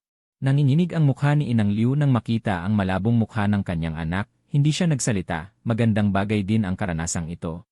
Hindi bababa sa magpapalaki ito kay Liu Ruyan, upang hindi na siya maging mapilit pa, Ama. Hayaan mong ako na ang humawak sa usaping ito, gusto kong ipakita kay Ikyang ang aking determinasyon, nag-isip si Ama Liu. Tumango siya at pumayag, ipaubaya na lamang ang pag-aasikaso sa pamilya Xiao kay Liu Ruyan. Para hindi siya patuloy na malungkot sa mga nakaraang pagkakamali at hindi na makabangon pa, bukod pa riyan. Kumilos agad para mangalap ng ebidensya na makapagbubunyag kay Xiao Jinyon. Dati, naniniwala si Xiao Jinyon. Si Liu Ruyan ay kanyang tapat na kasabwat, kaya maraming bagay ang hindi ginawa ng maayos, kasama pa ang tulong ng tatay ni Liu. Mabilis niyang nahanap ang paraan para malutas ito, nag-post agad siya ng artikulong nagpapabulaan online, at ayaw na rin ni Liu Ruyan na makipag-ugnayan kay Xiao Jinyon. Sa pagkakataong ito, direktang nailantad ang lahat ng kapaki-pakinabang na ebidensya. Hindi lang inanunsyo ang mga chat record kung saan pinaramdam ni Xiao Jinyon na tutulong siya sa paglutas ng problema sa mga kakumpetensya.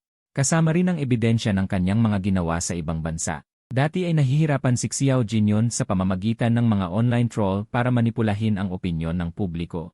Ngayon ay lubusan siyang naisiwalat. Sa pagtulong ni Liu Ruyan, ang mga taong ginamit ni Xiao Jinyon ay nagsilabasan din inilantad nila na hindi lang minsan ginamit ni Xiao Jinyon ang ganitong pamamaraan laban sa iba.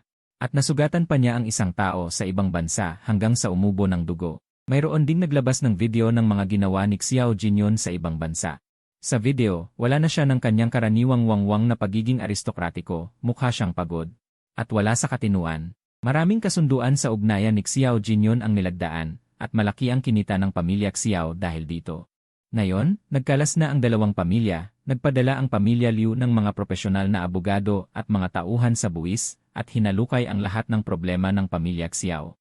Hindi lang tinanggal ang mga kooperasyon, kundi pinilit din ang pamilya Xiao na ibalik ang maraming benepisyo. Sa isang banda, ang pamilya Xiao ay tinanggihan dahil sa masamang gawa ni Xiao Jinyon. Sa kabilang banda, dahil sa lubusang pagtalikod ng pamilya Liu, ang kumpanya ng pamilya Xiao ay hindi na kinaya ang dalawang dagok na ito at hindi nagtagal ay nagdeklara ng pagkalugi. Ang mga ari-arian ay ibinenta rin para bayaran ang mga sahod ng mga empleyado. Si Xiao Jinyon na dating itinuturing na pinakamagaling, ay bumagsak mula sa langit sa loob lamang ng ilang araw, lubusang natalo. Nakita niya na lamang ang kanyang sarili na nakadepende sa pagbebenta ng mga mamahaling gamit para mabuhay. Sa unang pagkakataon ay naramdaman niya ang kahirapan ng kawalan ng pera, at doon niya napagtanto na hindi dapat niya minamaliit si Liu Ruyan para sa pansamantalang kasiyahan. Nagsimula siyang magpanggap na kaawa-awa. Pinapunta ang mga kaibigan niyang pabigla-bigla para magpasabi kay Liu Ruyan na mahirap na siya ngayon. Ngunit karamihan ay hindi siya pinansin. Ang ilan na hindi maayos ang pag-iisip ay nakipag-ugnayan kay Liu Ruyan, ngunit nasadlak din sila sa kapahamakan at matinding pinatawan ng parusa ng pamilya Liu. Matapos ang nakaraang kaguluhan, bagamat malaki ang naging pinsala sa pamilya Liu, madali pa rin para sa kanila na sugpuin ang ilang maliliit na kumpanya sa gilid. Sa ginawa nitong ito, si Xiao Jinyon ay naging katatawanan sa kanilang grupo. Ang mga dati niyang pumapalibot ay umiiwas na sa kanya. Kahit na ang pagtanggap ng tawag ay ayaw na nila, lalo pa nga't tutulungan siya. Sa kawalan ng pagpipilian, si Xiao Jinyon ay nagpuntahan na lamang araw-araw sa harap ng kumpanya ng pamilya Liu, sinusubukang harangin si Liu Ruyan. Ngunit hindi siya binigyan ni Liu Ruyan ng pagkakataon na lumapit, at pinapaalis siya nito. Hindi sumuko si Xiao Jinyon at muli siyang nagpunta ng ilang beses. Nag-livestream na lamang si Liu Ruyan ng kanyang kinaroroonan, at sa tuwing lilitaw siya, ito ay ipapalabas sa livestream. Hindi nagtagal ay napalibutan siya ng mga taong gustong manood ng palabas at nagmura. Matapos ang ilang beses na paglitaw, hindi na nangahas lumitaw sa harap ni Liu Ruyan si Xiao Jinyon. Ang paumanhin ni Liu Ruyan ay parang bumagsak na bato sa tubig at wala akong natanggap na balita.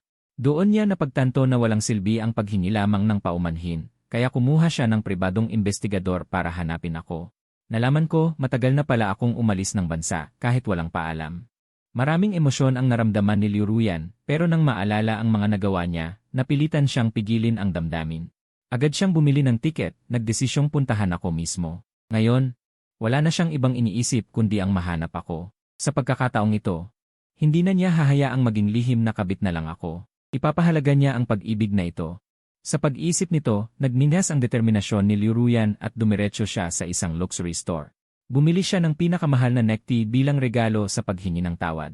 Pagkatapos, sumakay na siya sa eroplano, hindi ko alam ang mga kaguluhang nagaganap sa bansa. Ang huling balita ko tungkol kay Liu Ruyan ay noong tumawag si Teacher Liu. Tinanong muna ni Teacher Liu ang sitwasyon ko sa ibang bansa, pagkatapos ay nabanggit ang paghihiwalay ni Liu Ruyan kay Xiao Jinyon. Hiniling niya rin na huwag na akong makialam. Napilitan akong ngumiti. Alam kong takot si Teacher Liu na baka maging love-struck ako at masira ang kinabukasan ko dahil kay Liu Ruyan. Sa totoo lang, pagkatapos kong makipagsapalaran mag-isa sa ibang bansa, natuklasan kong ang mundo ay napakalaki. Sa buhay ng bawat isa, maaaring magkaroon ng napakaraming tao. Ang mga bagay na dati parang katapusan ng mundo para sa akin, ngayon ay hindi na ganoon kabigat.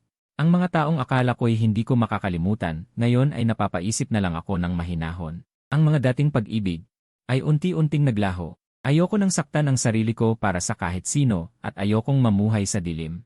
Nang marinig ni Teacher Liu ang sagot ko, nakahinga na siya ng maluwag.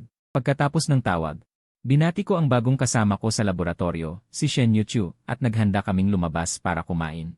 Si Shen Yuchu ay taga roon, mula sa isang kilalang pamilya, parang isang maliit na prinsesa.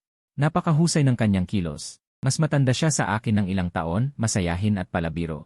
Sa unang pagkikita pa lang ay pinuri niya na ako. Upang matulungan akong masanay sa lokal na pamumuhay, si Shen Yuchu ang kusang naging tour guide ko. Mabilis kaming naging magkaibigan. Habang pinag-uusapan namin ang datos ng eksperimento, nagplano kami kung saan kakain. Sa sandaling iyon, isang pamilyar na boses ang narinig. Sino siya? Nakatayo si Liu Ruyan sa di kalayuan, hawak ang regalo, namumula ang mga mata. Matagal na niyang inisip kung paano ipapaliwanag sa akin, kung paano sisiguraduhin na hindi na niya ako sasaktan muli. Ngunit hindi niya inasahan na siya ay malayo ang tinakbo at ang nakita niya ay ako na nakikipag-usap ng masaya sa isang babaeng dayuhan. Naging mas maitim ang aking balat, mukhang mas kumpiyansa at mas masigla. Habang mas iniisip ni Liu Ruyan, mas lalong nagagalit. Ako ay nagkakagulo sa bansa, samantalang ako ay malaya at masaya dito. Nang marinig ko ang tinig ni Liruyan, ako ay natigilan. Tuminala ako at nakita ang pamilyar niyang mukha. May kaunting bahid ng kalungkutan sa kanyang mga mata, ganap na naiba sa dati niyang pagiging determinado. Nagtatakang tumingin si Shen Yuchu kay Liruyan. Tinanong niya ako, ito ba ang iyong kaibigan? Magpapaliban muna ako. Nasa wikang banyaga kami. Ngunit narinig din ni Liruyan. Naisip niya na wala talagang ugnayan si Shen Yuchu at ako. Medyo humupa ang kanyang ekspresyon. Akma na sana siyang magsalita at sabihin siya ay aking kasintahan, ngunit nauna na ako. Hindi ko siya kilala. Tara na. Hindi ako lumingon. Nang makita na aalis na, humigpit ang kamao ni Liruyan, pinipigilan ang sakit sa kanyang puso. Hinawakan niya ang aking kamay, Akyang, huwag ka nang magulo. Nagkamali ako, okay na. Hindi pa tayo naghihiwalay, girlfriend at boyfriend pa rin tayo. Hinawakan ang aking pulso. Nang marinig ito, biglang nagkaroon ng bahagyang ngiti ang aking labi, ngunit puno ito ng pangungutya. Girlfriend, huwag ka nang magbiro. Matagal mo na akong nakalimutan. Hindi ba si Xiao Jin yun ang iyong kasintahan? Habang sinasabi ito, sinubukan kong hilahin ang kamay ni Liruyan, ngunit mahigpit itong hinawakan. Napansin ni Shen Yuchu ang hindi magandang nangyayari. Mukhang masama ang intensyon ng babaeng oriental na ito. Agad siyang humarang sa harap ni Liruyan. Sabi niya sa malamig na tinig, Miss, pakibitaw mo si Akyang. Hindi ka niya gusto na ganito. Sino ka para makialam? Umalis ka dyan. Biglang nagalit si Liruyan, itinulak niya si Shen Yuchu. Nagsalimbang si Shen Yuchu. Hindi pa siya nakabawi, muling itinaas ni Liruyan ang kanyang kamay, handang sampalin siya. Hindi rin madaling kaaway si Shen Yuchu, itinataas niya ang kanyang kamay at sinampal si Liruyan. Si Liruyan ay palaging pinalaki ng bongga sa bansa. Paano siya nakatagal ng ganitong pagpapahirap? Galit na galit siya, agad na binitawan ako.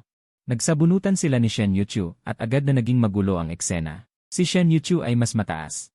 Ngunit hindi siya magaling sa pakikipag-away. Si Liruyan ay sinanay bilang tagapagmana mula pagkabata at ang kanyang kakayahan sa pakikipaglaban ay primera klaseng. Sa ilang kilos, nailagay niya si Shen Yuchu sa disbentaha. Nakita na ang kamay ni Liruyan ay malapit ng tamaan ang mukha ni Shen Yuchu. Hindi ko na matiis. Pumikit ako, naghihintay sa pagbagsak ng kamao. Ngunit matapos maghintay ng matagal, wala akong narinig. Binuksan ko ang aking mga mata. Nakita ko ang kamay ni Liruyan na nakahinto ilang sentimetro ang layo. Maputla ang kanyang mukha. Gulat ang kanyang ekspresyon. Hindi niya inasahan na makikipag-away siya kay Shen Yuchu, nakatagal niya palang nakilala. Ako pala ay walang pakialam na ipagtatanggol si Shen Yuchu. Sumakit ang puso ni Liruyan. Kahit ang lugar na tinamaan siya ni Shen Yuchu ay hindi niya naramdaman ang sakit. Hindi ko napansin si Liruyan.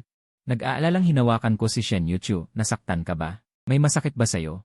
Medyo nahihiyang umiling si Shen Yuchu, wala ako, tinamaan lang ako ng konti. Kung ganoon, bilisan nating pumunta sa ospital. Paano kung may mangyari, sabi ko.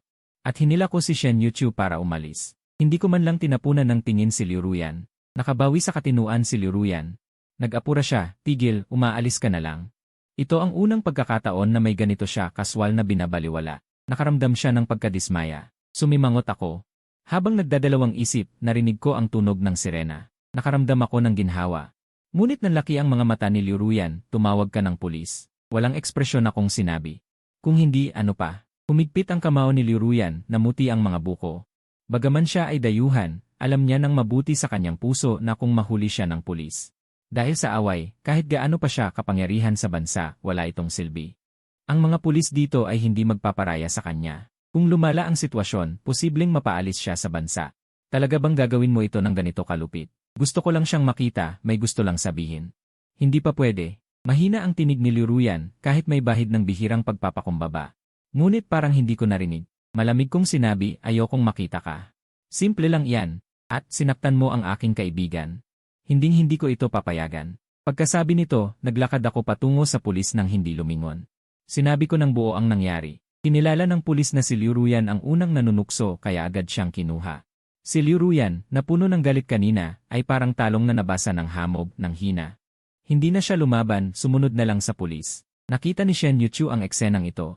Napilitan siyang sabihin, akala ko hindi ka tatawag ng pulis. Kung ipapadaan sa pulis, baka hindi siya makapasok sa bansang ito ng ilang taon. Kahit hindi ko alam kung ano ang nangyari sa pagitan mo at ni Liruyan. Pero sa reaksyon ni Liruyan, malinaw na magkakilala kayo. Baka dati kayong magkasintahan. Ayon sa lohika, bihira ang gumagawa ng ganito kasama. Lalo na ang babaeng iyon, napakaganda pa. Pero mahinahon ko lang sinabi, mabuti na lang. Gusto ko lang magtrabaho ng maayos. Ayokong may mang-abala sa akin. Wala akong ginawa para kay Liruyan noon, pero malinaw sa akin ang nasa isip ko. Maging ito ay pagsisisi o isa pang pakana, ayokong maging kayabangan muli. Ang mga sugat noon, kahit naghilom na, ay nandyan pa rin. Paano ko malilimutan agad? Matapos tanungin si Liruyan, kahit hindi siya kinasuhan. Pinabalik pa rin siya sa bansa. Hindi siya makapaniwala at naghanap ng mga koneksyon. Ngunit nang malaman ito ng ama ni Liu, agad siyang pinaalis pabalik. Hindi ko mapapatawad ang ganitong kaguluhan. Malinaw na wala ng pag-asa. Hindi makapaniwala si Liruyan pero wala siyang magawa. Hanggat nandito ako sa ibang bansa, hindi niya ako mahahanap. Nagsiklab ang puso ng ama ni Liu na putulin ang relasyong ito. Ano man ang ipangako niya, hindi siya bumitaw. Walang nagawa. Napilitan si Liruyan na pilitin ang sarili na magtrabaho sa kumpanya, buong araw na nakatuon sa trabaho. Nawalan ng gana kumain at matulog. Hindi nagtagal, bumaba siya ng malaki. Parang pumayat siya ng husto. Labis na naawa ang ina ni Liu. Hinikayat siyang makipagkita sa mga kaibigan, mas mabuti pa kaysa mamatay sa pagod sa kumpanya. Hindi tumanggi si Liruyan. Pumunta siya sa bar ngunit hindi niya pinansin ang mga kaibigan na dati niyang kasama. Umupo siya mag-isa sa sulok at sinabi, may mas bata at mas gwapong lalaki pa dyan. May direktang tumawag ng ilang male escorts at sinabing, hanggat mapapasaya nila si Liruyan, magbibigay ako ng 100,000. Sa ilalim ng malaking pera, mas naging masigasig ang mga male escorts. Isa na may lakas ng loob. Lumapit kay Liruyan at kinuha ang alak sa kamay nito, ngumiti at sinabi, baby, nakakabagot kang uminom mag-isa. Bakit hindi mo ako samahan na uminom? Huminto si Liruyan, pagkatapos ay walang pag-aalinlangan na itinulak ito palayo. Mahigpit niyang sinabi, lumayo ka. Hindi pa rin sumuko ang male escort. Bilang resulta, direktang ibinagsak ni Liruyan ang bote ng alak sa harap nito, sumigaw. Nang makita ito ng mga male escorts, nagkalat sila na parang mga ibon. Magandang bagay ang pera. Pero mas mahalaga ang buhay. Tahimik muli ang private room. Ang ilang matatalik na kaibigan ay nagtinginan. Walang inaasahan na ganito ang reaksyon ni Liruyan. Liuyan, hindi ka masyadong makatuwiran. Kung malungkot ka dahil kay Xiao Jinyon, maintindihan pa. Pero gaano mo nakatagal kilala si Hikyang? Mas mababa sa 1 taon? Ganito kabilis kang naapektuhan. Isa sa mga kaibigan ay hindi napigilan. Hula ko, dahil lang hindi mo nakuha, hindi ka komportable. Kung magbabago ang isip ni Hikyang, baka pagsawaan mo siya paglipas ng ilang araw. Isa pang kaibigan ang sumunod. Lalaki lang naman. Gusto mo bang maghanap ako ng taong magtuturo sa kanya? Titiyakin kong susunod siya sayo. Ang pamumula ng mukha ni Liruyan dahil sa alak ay biglang lumamig. Tinitigan niya ang nagsasalita. Walang pag-aalinlangan na kinuha ang bubog ng bote ng alak na nabasag kanina at ibinato sa kabilang partido. Nagtaka ang nabato, dali-daling ipinaliwanag na hindi niya sinasadya ang sinabi niya. Ngunit si Liruyan ay tuluyan nang nawalan ng kontrol. Parang nabaliw siya at sumugod, paulit-ulit na sinuntok ang mukha ng kabilang partido. Ang mga tao sa paligid ay dali-dali. Pinaghiwalay sila, ngunit si Liruyan ay parang nawalan ng isip, pinipilit na ilabas ang galit. Nang tignan niya ang mga tao sa harap niya, naaalala niya na noon ay ganito rin siya. Hindi niya inisip si Hikyang. Hinayaan niyang insultuhin siya ng mga kaibigan sa likod. Ngayon, ang mga salitang ito ay tunog masusuka. Namumula ang mga mata ni Liruyan. Nagalit din ang nabugbog at hindi napigilang lumaban. Sa isang sandali, nagulo ang buong private room. Nang dumating ang security, lahat sila ay may mga sugat. Maputla ang mukha ni Liruyan. Sa gitna ng kaguluhan, may tumama sa kanyang tiyan. Baka dahil sa sobrang pag-inom. Sa sandaling ito, kumukulo ang kanyang tiyan, masakit ng husto. Ngunit ang kanyang mga mata ay puno ng puot. Kung hindi lang ako pinigilan, malamang ay sumugod pa ako ulit. Nang ilayo ng security ang mga tao pagkatapos ng insidente sa bote ng alak, agad silang tumawag ng 120. Sa sandaling isakay si Liruyan sa ambulansya, bigla niyang naramdaman ang tamis sa kanyang lalamunan. Naglabas ng maitim na dugo at pagkatapos ay tuluyang nawalan ng malay. Nang malaman ng ama at ina ni Liruyan ang balita, nagmadali silang pumunta sa ospital. Si Liruyan ay kasalukuyang ginagamot sa emergency room, hindi alam kung mabubuhay o mamamatay. Nasa bingit ng panganib ang kanilang mga puso. Nang malaman nilang nag-away ang kanilang anak dahil kay Hikyang at sa mga kaibigan niya noong bata pa sila. Nagalit at nag-alala ang ina ni Liruyan. Para sa sinong lalaki ba naman? Kaya niya isakripisyo ang sarili. Hindi nila alam kung gaano katagal natapos din ang operasyon. Nang makita niyang itinutulak palabas si Liruyan, hindi napigilan ng ina ni Liruyan na maiyak. Lumapit ang doktor at nagbilin. Sa ngayon, ligtas na ang pasyente, ngunit kailangan niya ng maayos na pag-aalaga, regular na pagkain, at panatilihing masaya ang kanyang pakiramdam. Kung hindi, lalala lamang ang kanyang kondisyon. Paulit-ulit na tumango ang ama at ina ni Liu Ruyan, ngunit hindi maganda ang kanilang mga ekspresyon. Malinaw na, kung wala si Hikyang, hindi pa rin gagaling si Liu Ruyan, at mahirap pa rin pagalingin ang sakit ng kanyang puso. Nakalimutan ko na, pupuntahan ko siya. Kailangan pa rin nating papuntahin si Hikyang para makita si Liu Yan. Pinunasan ng ina ni Liu Ruyan ang kanyang luha at humarap upang umalis. Agad siyang pinigilan ng ama ni Liu Ruyan. Ako na lang ang pupunta. Hindi natin alam kung sino pa ang masusumitan mo sa iyong bibig. Nais pa sanang makipagtalo ang ina ni Liu Ruyan, ngunit naisip niya ang kanyang anak na kakagaling lang sa operasyon, kaya napagdesisyonan niyang huwag na lang. At hayaan na lang ang ama ni Liu Ruyan ang umayos nito. Agad na nag-book ng tiket ang ama ni Liu Ruyan at lumipad palabas ng bansa. Dahil sa time difference, pagdating niya ay tanghaling tapat na sa lugar na yon. Hindi siya naging padalos-dalos tulad ni Liu Ruyan. Sa halip, una niyang kinausap ang mga matataas na opisyal ng Research Institute at nakipag-usap tungkol sa isang investment, pagkatapos ay lumapit sa akin bilang isang sponsor. Nabalitaan kong nakatanggap ng investment ang dance troupe mula sa domestic at gusto pa raw akong makita ng kabilang partido. Naramdaman ko na ang kakaibang pakiramdam. Pagkakita ko sa ama ni Liu Ruyan, nakita ko ang mukha na may 5 bahagi na kahawig ni Liu Ruyan. Nahulaan ko na ang kanyang layunin. Nakita ng ama ni Liu Ruyan ang aking nagbabantay na tingin. Bumuntong hininga siya, ang batang ito ay napakatalino, nakakalungkot lang na si Liu Ruyan. Ay nasaktan na ng husto ang puso nito, kaya mahirap na itong maibalik. Ngunit para sa kanyang anak, pilit niya pa ring sinabi, si Ruyan ay nakipag-away dahil may mga kaibigan siyang nagsabi ng hindi magalang na salita tungkol sa iyo. At ngayon siya ay nagsuka at nawalan ng malay. Hindi ko alam ang tungkol doon. Matagal nang hindi magalang sa akin ang kanyang mga kaibigan, ngayon lang sila napunta sa akin. Nakakatawa naman yata yan. Hindi ako naniwala sa sinabi ng ama ni Liu Ruyan. Nandoon ang lahat ng mga kaibigan ni Liu Ruyan noong nag-propose siya, lahat sila ay nanonood at nagsasaya. Ang mga salitang lumalabas sa kanilang bibig ay pawang masasakit na salita. Ibig sabihin, sanay na sila sa ganitong panloloko sa harap ni Liu Ruyan. Ngayon sinasabi nila na si Liu Ruyan ay nakipag-away para ipagtanggol ako, hindi lang ako hindi naantig. Bagkus ay nakakatawa pa. Tungkol naman kay Liu Ruyan, wala akong magandang tingnan. Napakalaki ng ginawang kaguluhan ni Liu Ruyan online, baliktad ang katotohanan. Bakit hindi siya nagpakita? Ngayon nasaktan ng mahal niya, kaya ngayon lang siya naglakas loob na lumabas. Nang makita niyang wala akong reaksyon, bumuntong hininga siya, basta bisitahin mo lang si Ruyan. Magiging maayos ang investment na ito, at magiging maayos din ang bagong proyekto ng inyong Research Institute. Katahimikan sandali, naalala ko ang mga inaasam na tingin ng mga kasamahan ko kanina. Talagang ayokong biguin ang lahat. Nakita ng ama ni Liu Ruyan ang kanyang pagpayag, at muling nangako na pagkatapos ng pagtatagpong ito, hindi na siya manggugulo. Sa huli ay pumayag ako, sa isang banda ay para sa investment. At sa kabilang banda, para na rin tapusin na ang lahat kay Liu Ruyan.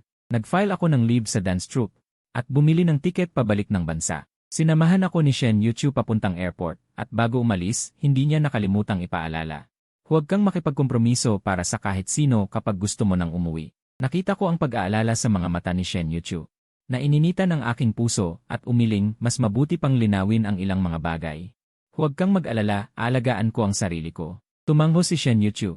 Ano man ang mangyari, tandaan mong tumawag. Nang sumakay ako sa eroplano, gising na si Liu Ruyan. Nang marinig niyang babalik ako ng bansa para bisitahin siya, bigla siyang natuwa.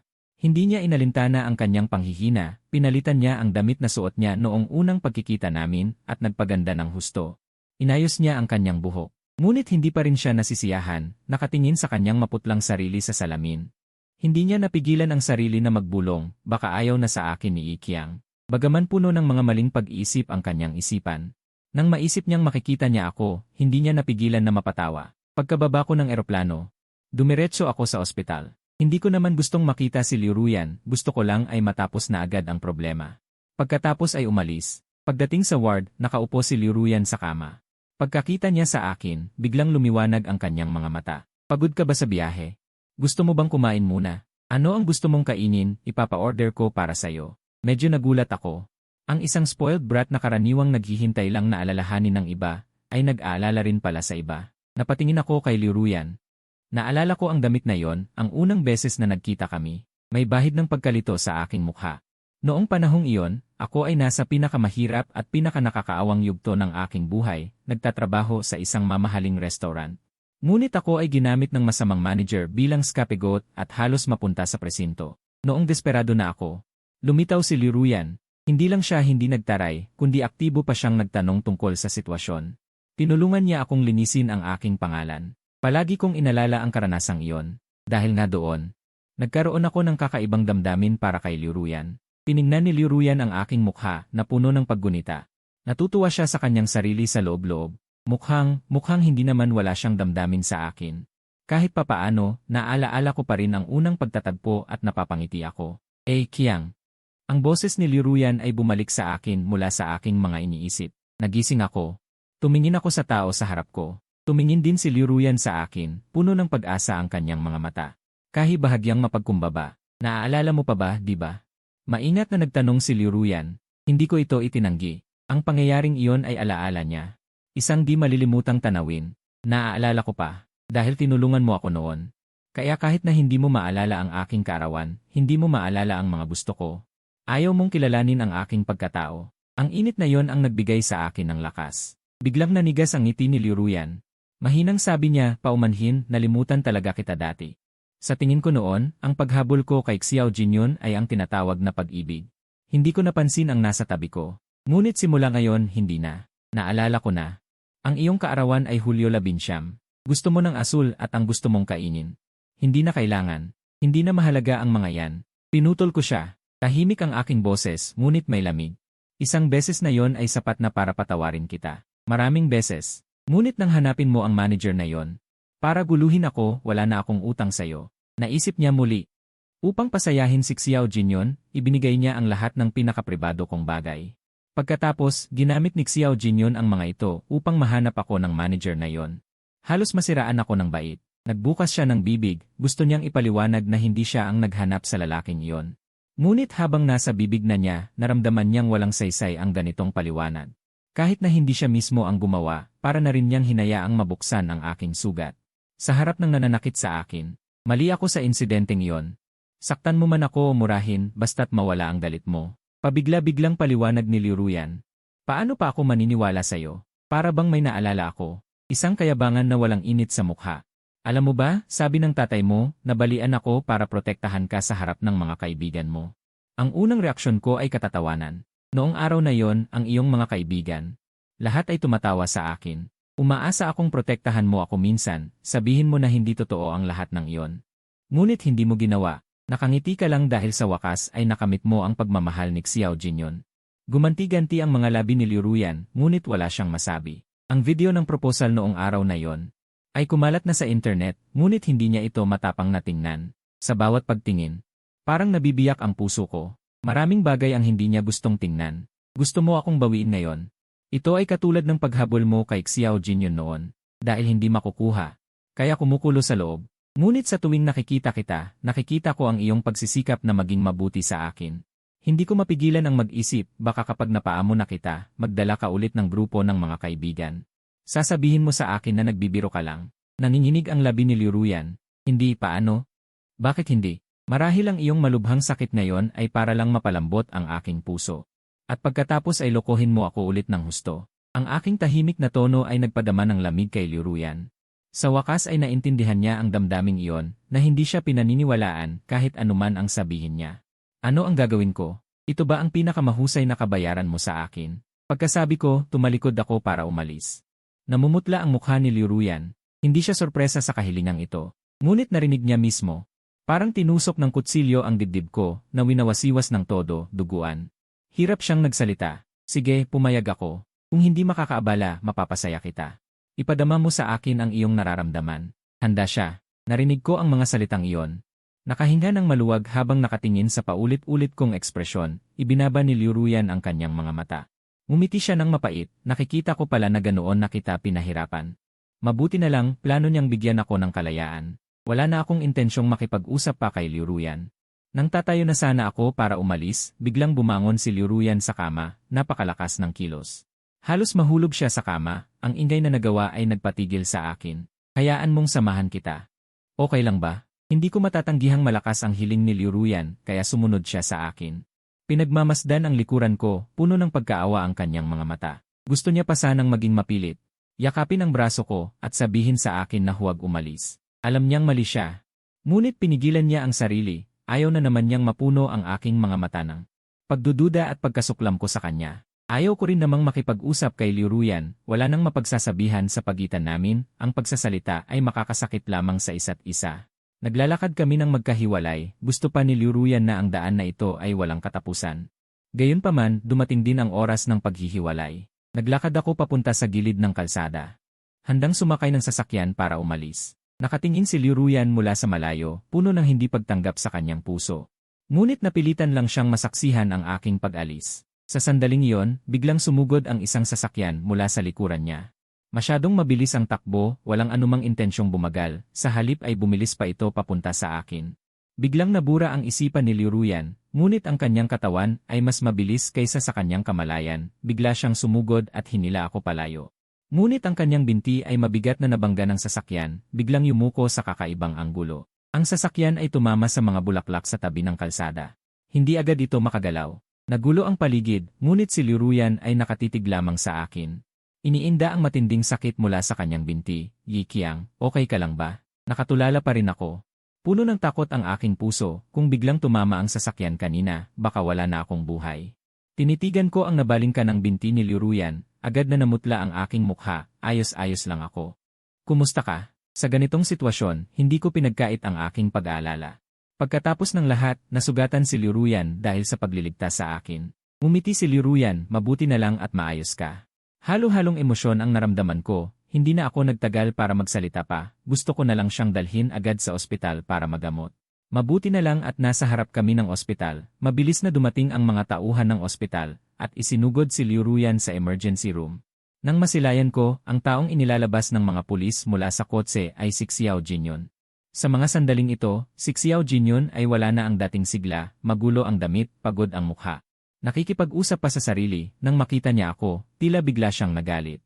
Malakas na sumigaw, Hikyang, bakit ka pa kasama ni Liu Ruyan? Wala kang hiya, bakit hindi kita nabangga hanggang mamatay? Lumingon siya patungo kay Liu Ruyan.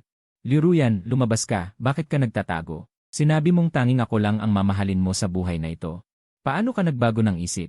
Dahil si Xiao Jinyon ang target ng pananakit, sumama ako sa pulis para magbigay ng pahayag. Matapos ang pagtatanong, nalaman din nila ang dahilan ng ginawa ni Xiao Jinyon.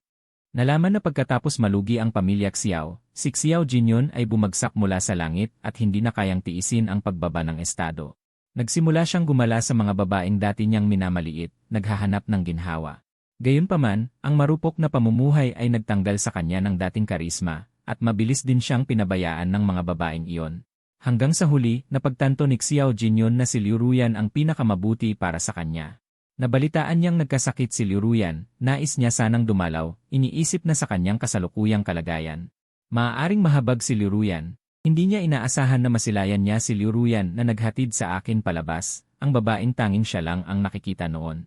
Sa sandaling ito, nakatingin lamang sa ibang lalaki, si Xiao Jinyon ay galit at hindi makapaniwala, hindi niya nakita ang pinakamabuting tao. Nabalitaan niyang nagkasakit si Liu Ruyan, nais niya sanang dumalaw, iniisip na sa kanyang kasalukuyang kalagayan. Maaaring mahabag si Liu Ruyan. Hindi niya inaasahan na masilayan niya si Liu Ruyan na naghatid sa akin palabas, ang babaeng tanging siya lang ang nakikita noon. Sa sandaling ito, nakatingin lamang sa ibang lalaki, si Xiao Jinyon ay galit at hindi makapaniwala, nawalan na ng pag-isip. Mabilis siyang nagmaneho patungo sa akin, iniisip niya kung mawala ang nakakainis na presensya na ito. Maaari silang bumalik sa dati ni Liu Ruyan. Kalaunan, nagawa kong makipag-usap kay Xiao Jinyon. Nagkatinginan kami sa likod ng salamin, tila iba na ang lahat. Ano ang ipinagmamalaki mo? Akala mo ikaw ang nanalo ngayon? Si Liu Ruyan ay hinabol ako ng 0 taon, ngunit dahil sa 1 taon kasama ka. Itinanggi ka na lang. Gaano katagal sa tingin mo ang kaya mong tiisin? Sa huli, mas mabuti pa ako kaysa sayo. Alam na ni Xiao Jinyon na siya ay hahatulan. Sa harap ko, hindi niya tinago ang kanyang masamang intensyon. Tahimik lamang akong tumango, tama ka. Kung ako ay tulad mo, at gagamit lamang ng maruruming pamamaraan upang lumapit, maaaring mas malala pa ang aking kahihinatnan. Nag-squat siya. Sige pa, pero hindi ko ipagkakatiwala ang kinabukasan ko sa iba. Kung pupunta man ako sa ibang bansa o mag-aral, ito ay para maisakatuparan ang aking halaga. Hindi para sa sinuman. Kung natalo ka sa akin, ito ay dahil lang nasayang mo ang maraming oras sa mga walang silbing bagay. Kung hindi, kahit mawala sa iyo ang lahat ngayon, kaya mo pa ring mabuhay ng maayos sa sarili mo. Biglang natahimik si Xiao Jinyon. Wala na akong gustong sabihin sa kanya. Sa tingin ko, makakatanggap siya. Nang makatarungang parusa mula sa batas, bumalik ako sa ospital. Si Liu Ruyan ay naihatid na para sa operasyon sa kanyang binti. Gumastos ng malaki ang pamilya Liu para makuha ang pinakamahusay na doktor. Naging matagumpay ang operasyon. Maliban sa matagal na pagpapahinga, hindi ito magdudulot ng masyadong malaking epekto. Nang malaman ko ang balitang ito, gumaan ang aking pakiramdam. Nang maipaglabas si Liu Ruyan, gising na siya. Hindi mapigilan ni Liu Ruyan ang pag-iisip kung ang kanyang dating pagiging desperado ay nakapagbigay sa kanya ng damdamin kaya siya ay handang manatili at hintayin ang resulta ng kanyang operasyon. Tumango ako. Mas mabuting makita muna ang iyong kondisyon ng mahinahon. Hindi naman kailangang magmadali. Mabuti na lang at ayos ka lang. Ngunit naging mapait ang pananalita ni Liu Ruyan. Hindi niya mapigilan ang pag-alala dati. Noong siya ay nagkasakit, nang magising siya, hindi niya mapigilan ang pag-iyak sa pag-aalala. Noong panahong iyon, iniisip niya lang na ang lalaking ito ay talagang walang silbi. Ngayon, napagtanto niya na ito ay dahil nag-aalala ako sa kanya, kaya ako ay masyadong nagiging sensitibo. Sa ngayon, kung gaano ako kahinahon. Malaki ang pagkakaiba ng pagmamahal o hindi pagmamahal. Ngumiti si Liu Ruyan. Dahil ganoon na nga. Bumalik ka na kaagad. Huwag mo nang sayangin ang iyong oras. Nagulat din ako sa sinabi ni Liu Ruyan. Akala ko ay kung ang kanyang binti ay nasaktan at kailangan niya ng tulong. Mananatili siya upang alagaan ko. Hindi ko inakala na ang taong ito ngayon ay parang biglang lumaki na ng husto. Hindi na siya masyadong spoiled o mapagbigay. Dahil ganoon na nga. Hindi na kita guguluhin. Magpahinga ka ng mabuti. Ito ang iniwan kong salita. At ayon sa orihinal na plano, pumunta ako sa airport upang maghanda sa pag-alis. Tungkol naman kay Liu Ruyan, wala akong balak na manatili at alagaan siya. Sa kayamanan at impluwensya ng pamilya Liu, tingin ko ay makakahanap sila ng pinakamahusay na doktor para gamutin siya. May mga profesional din hindi gaanong mahalaga kung pupunta ako. Tinitingnan ng ina ni Liu siyang paalis nang hindi lumingon at hindi napigilan ang sarili na sumunod sa paliparan. Si Liu Ruyan ay nasaktan ng ulo para sa'yo at aalis ka na lang ba?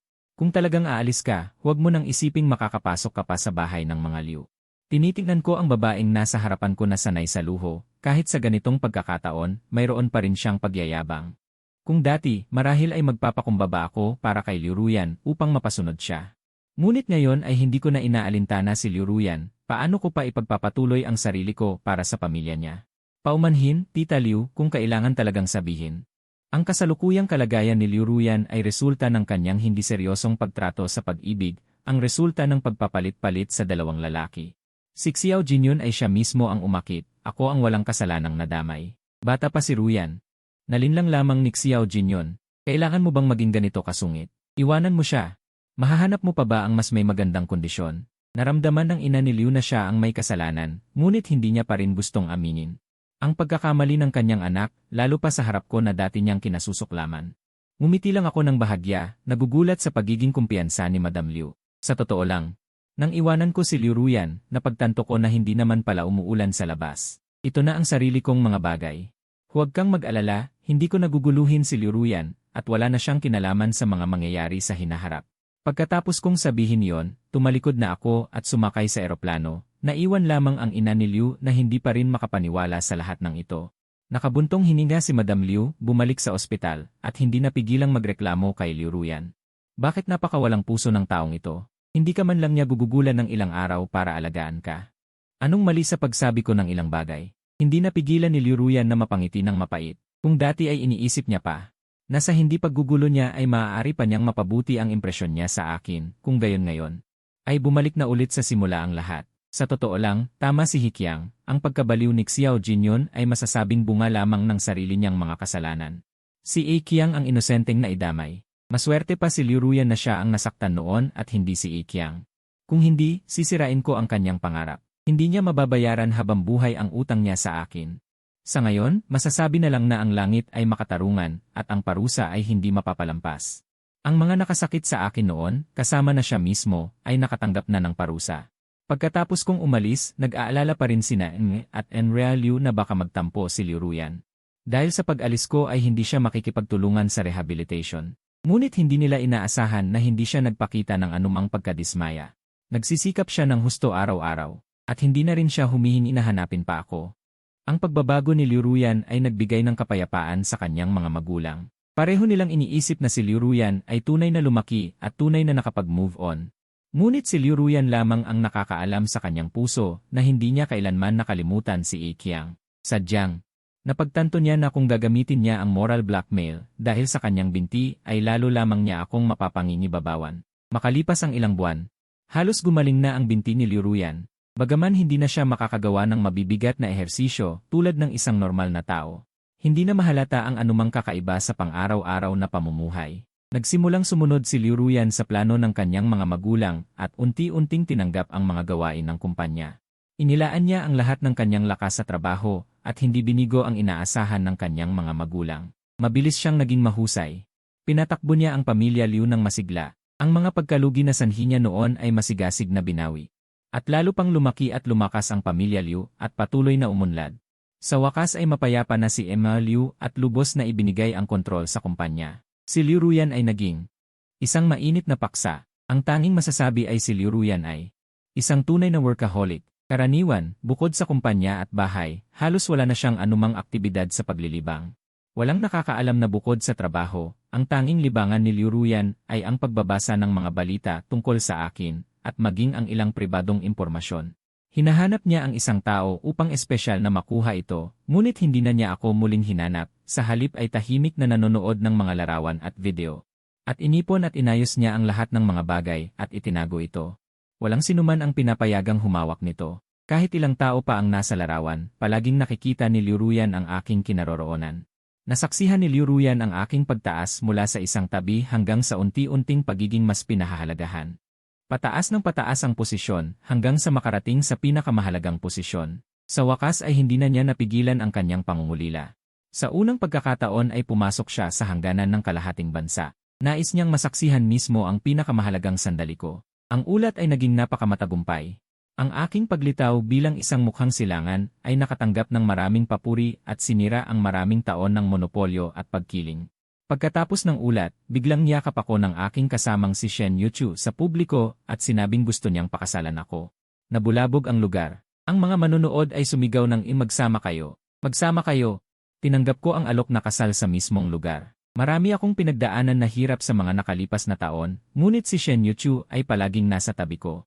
Hinikayat niya ako, kaya unti-unti kong binuksan ang aking puso at naging handa akong tanggapin muli ang isang relasyon. Matapos ang matagumpay na pag-aalok, hinawakan ako ni Shen Yuchu at nagpaikot-ikot na sumasayaw. Ang lugar ay naging dagat ng kagalakan.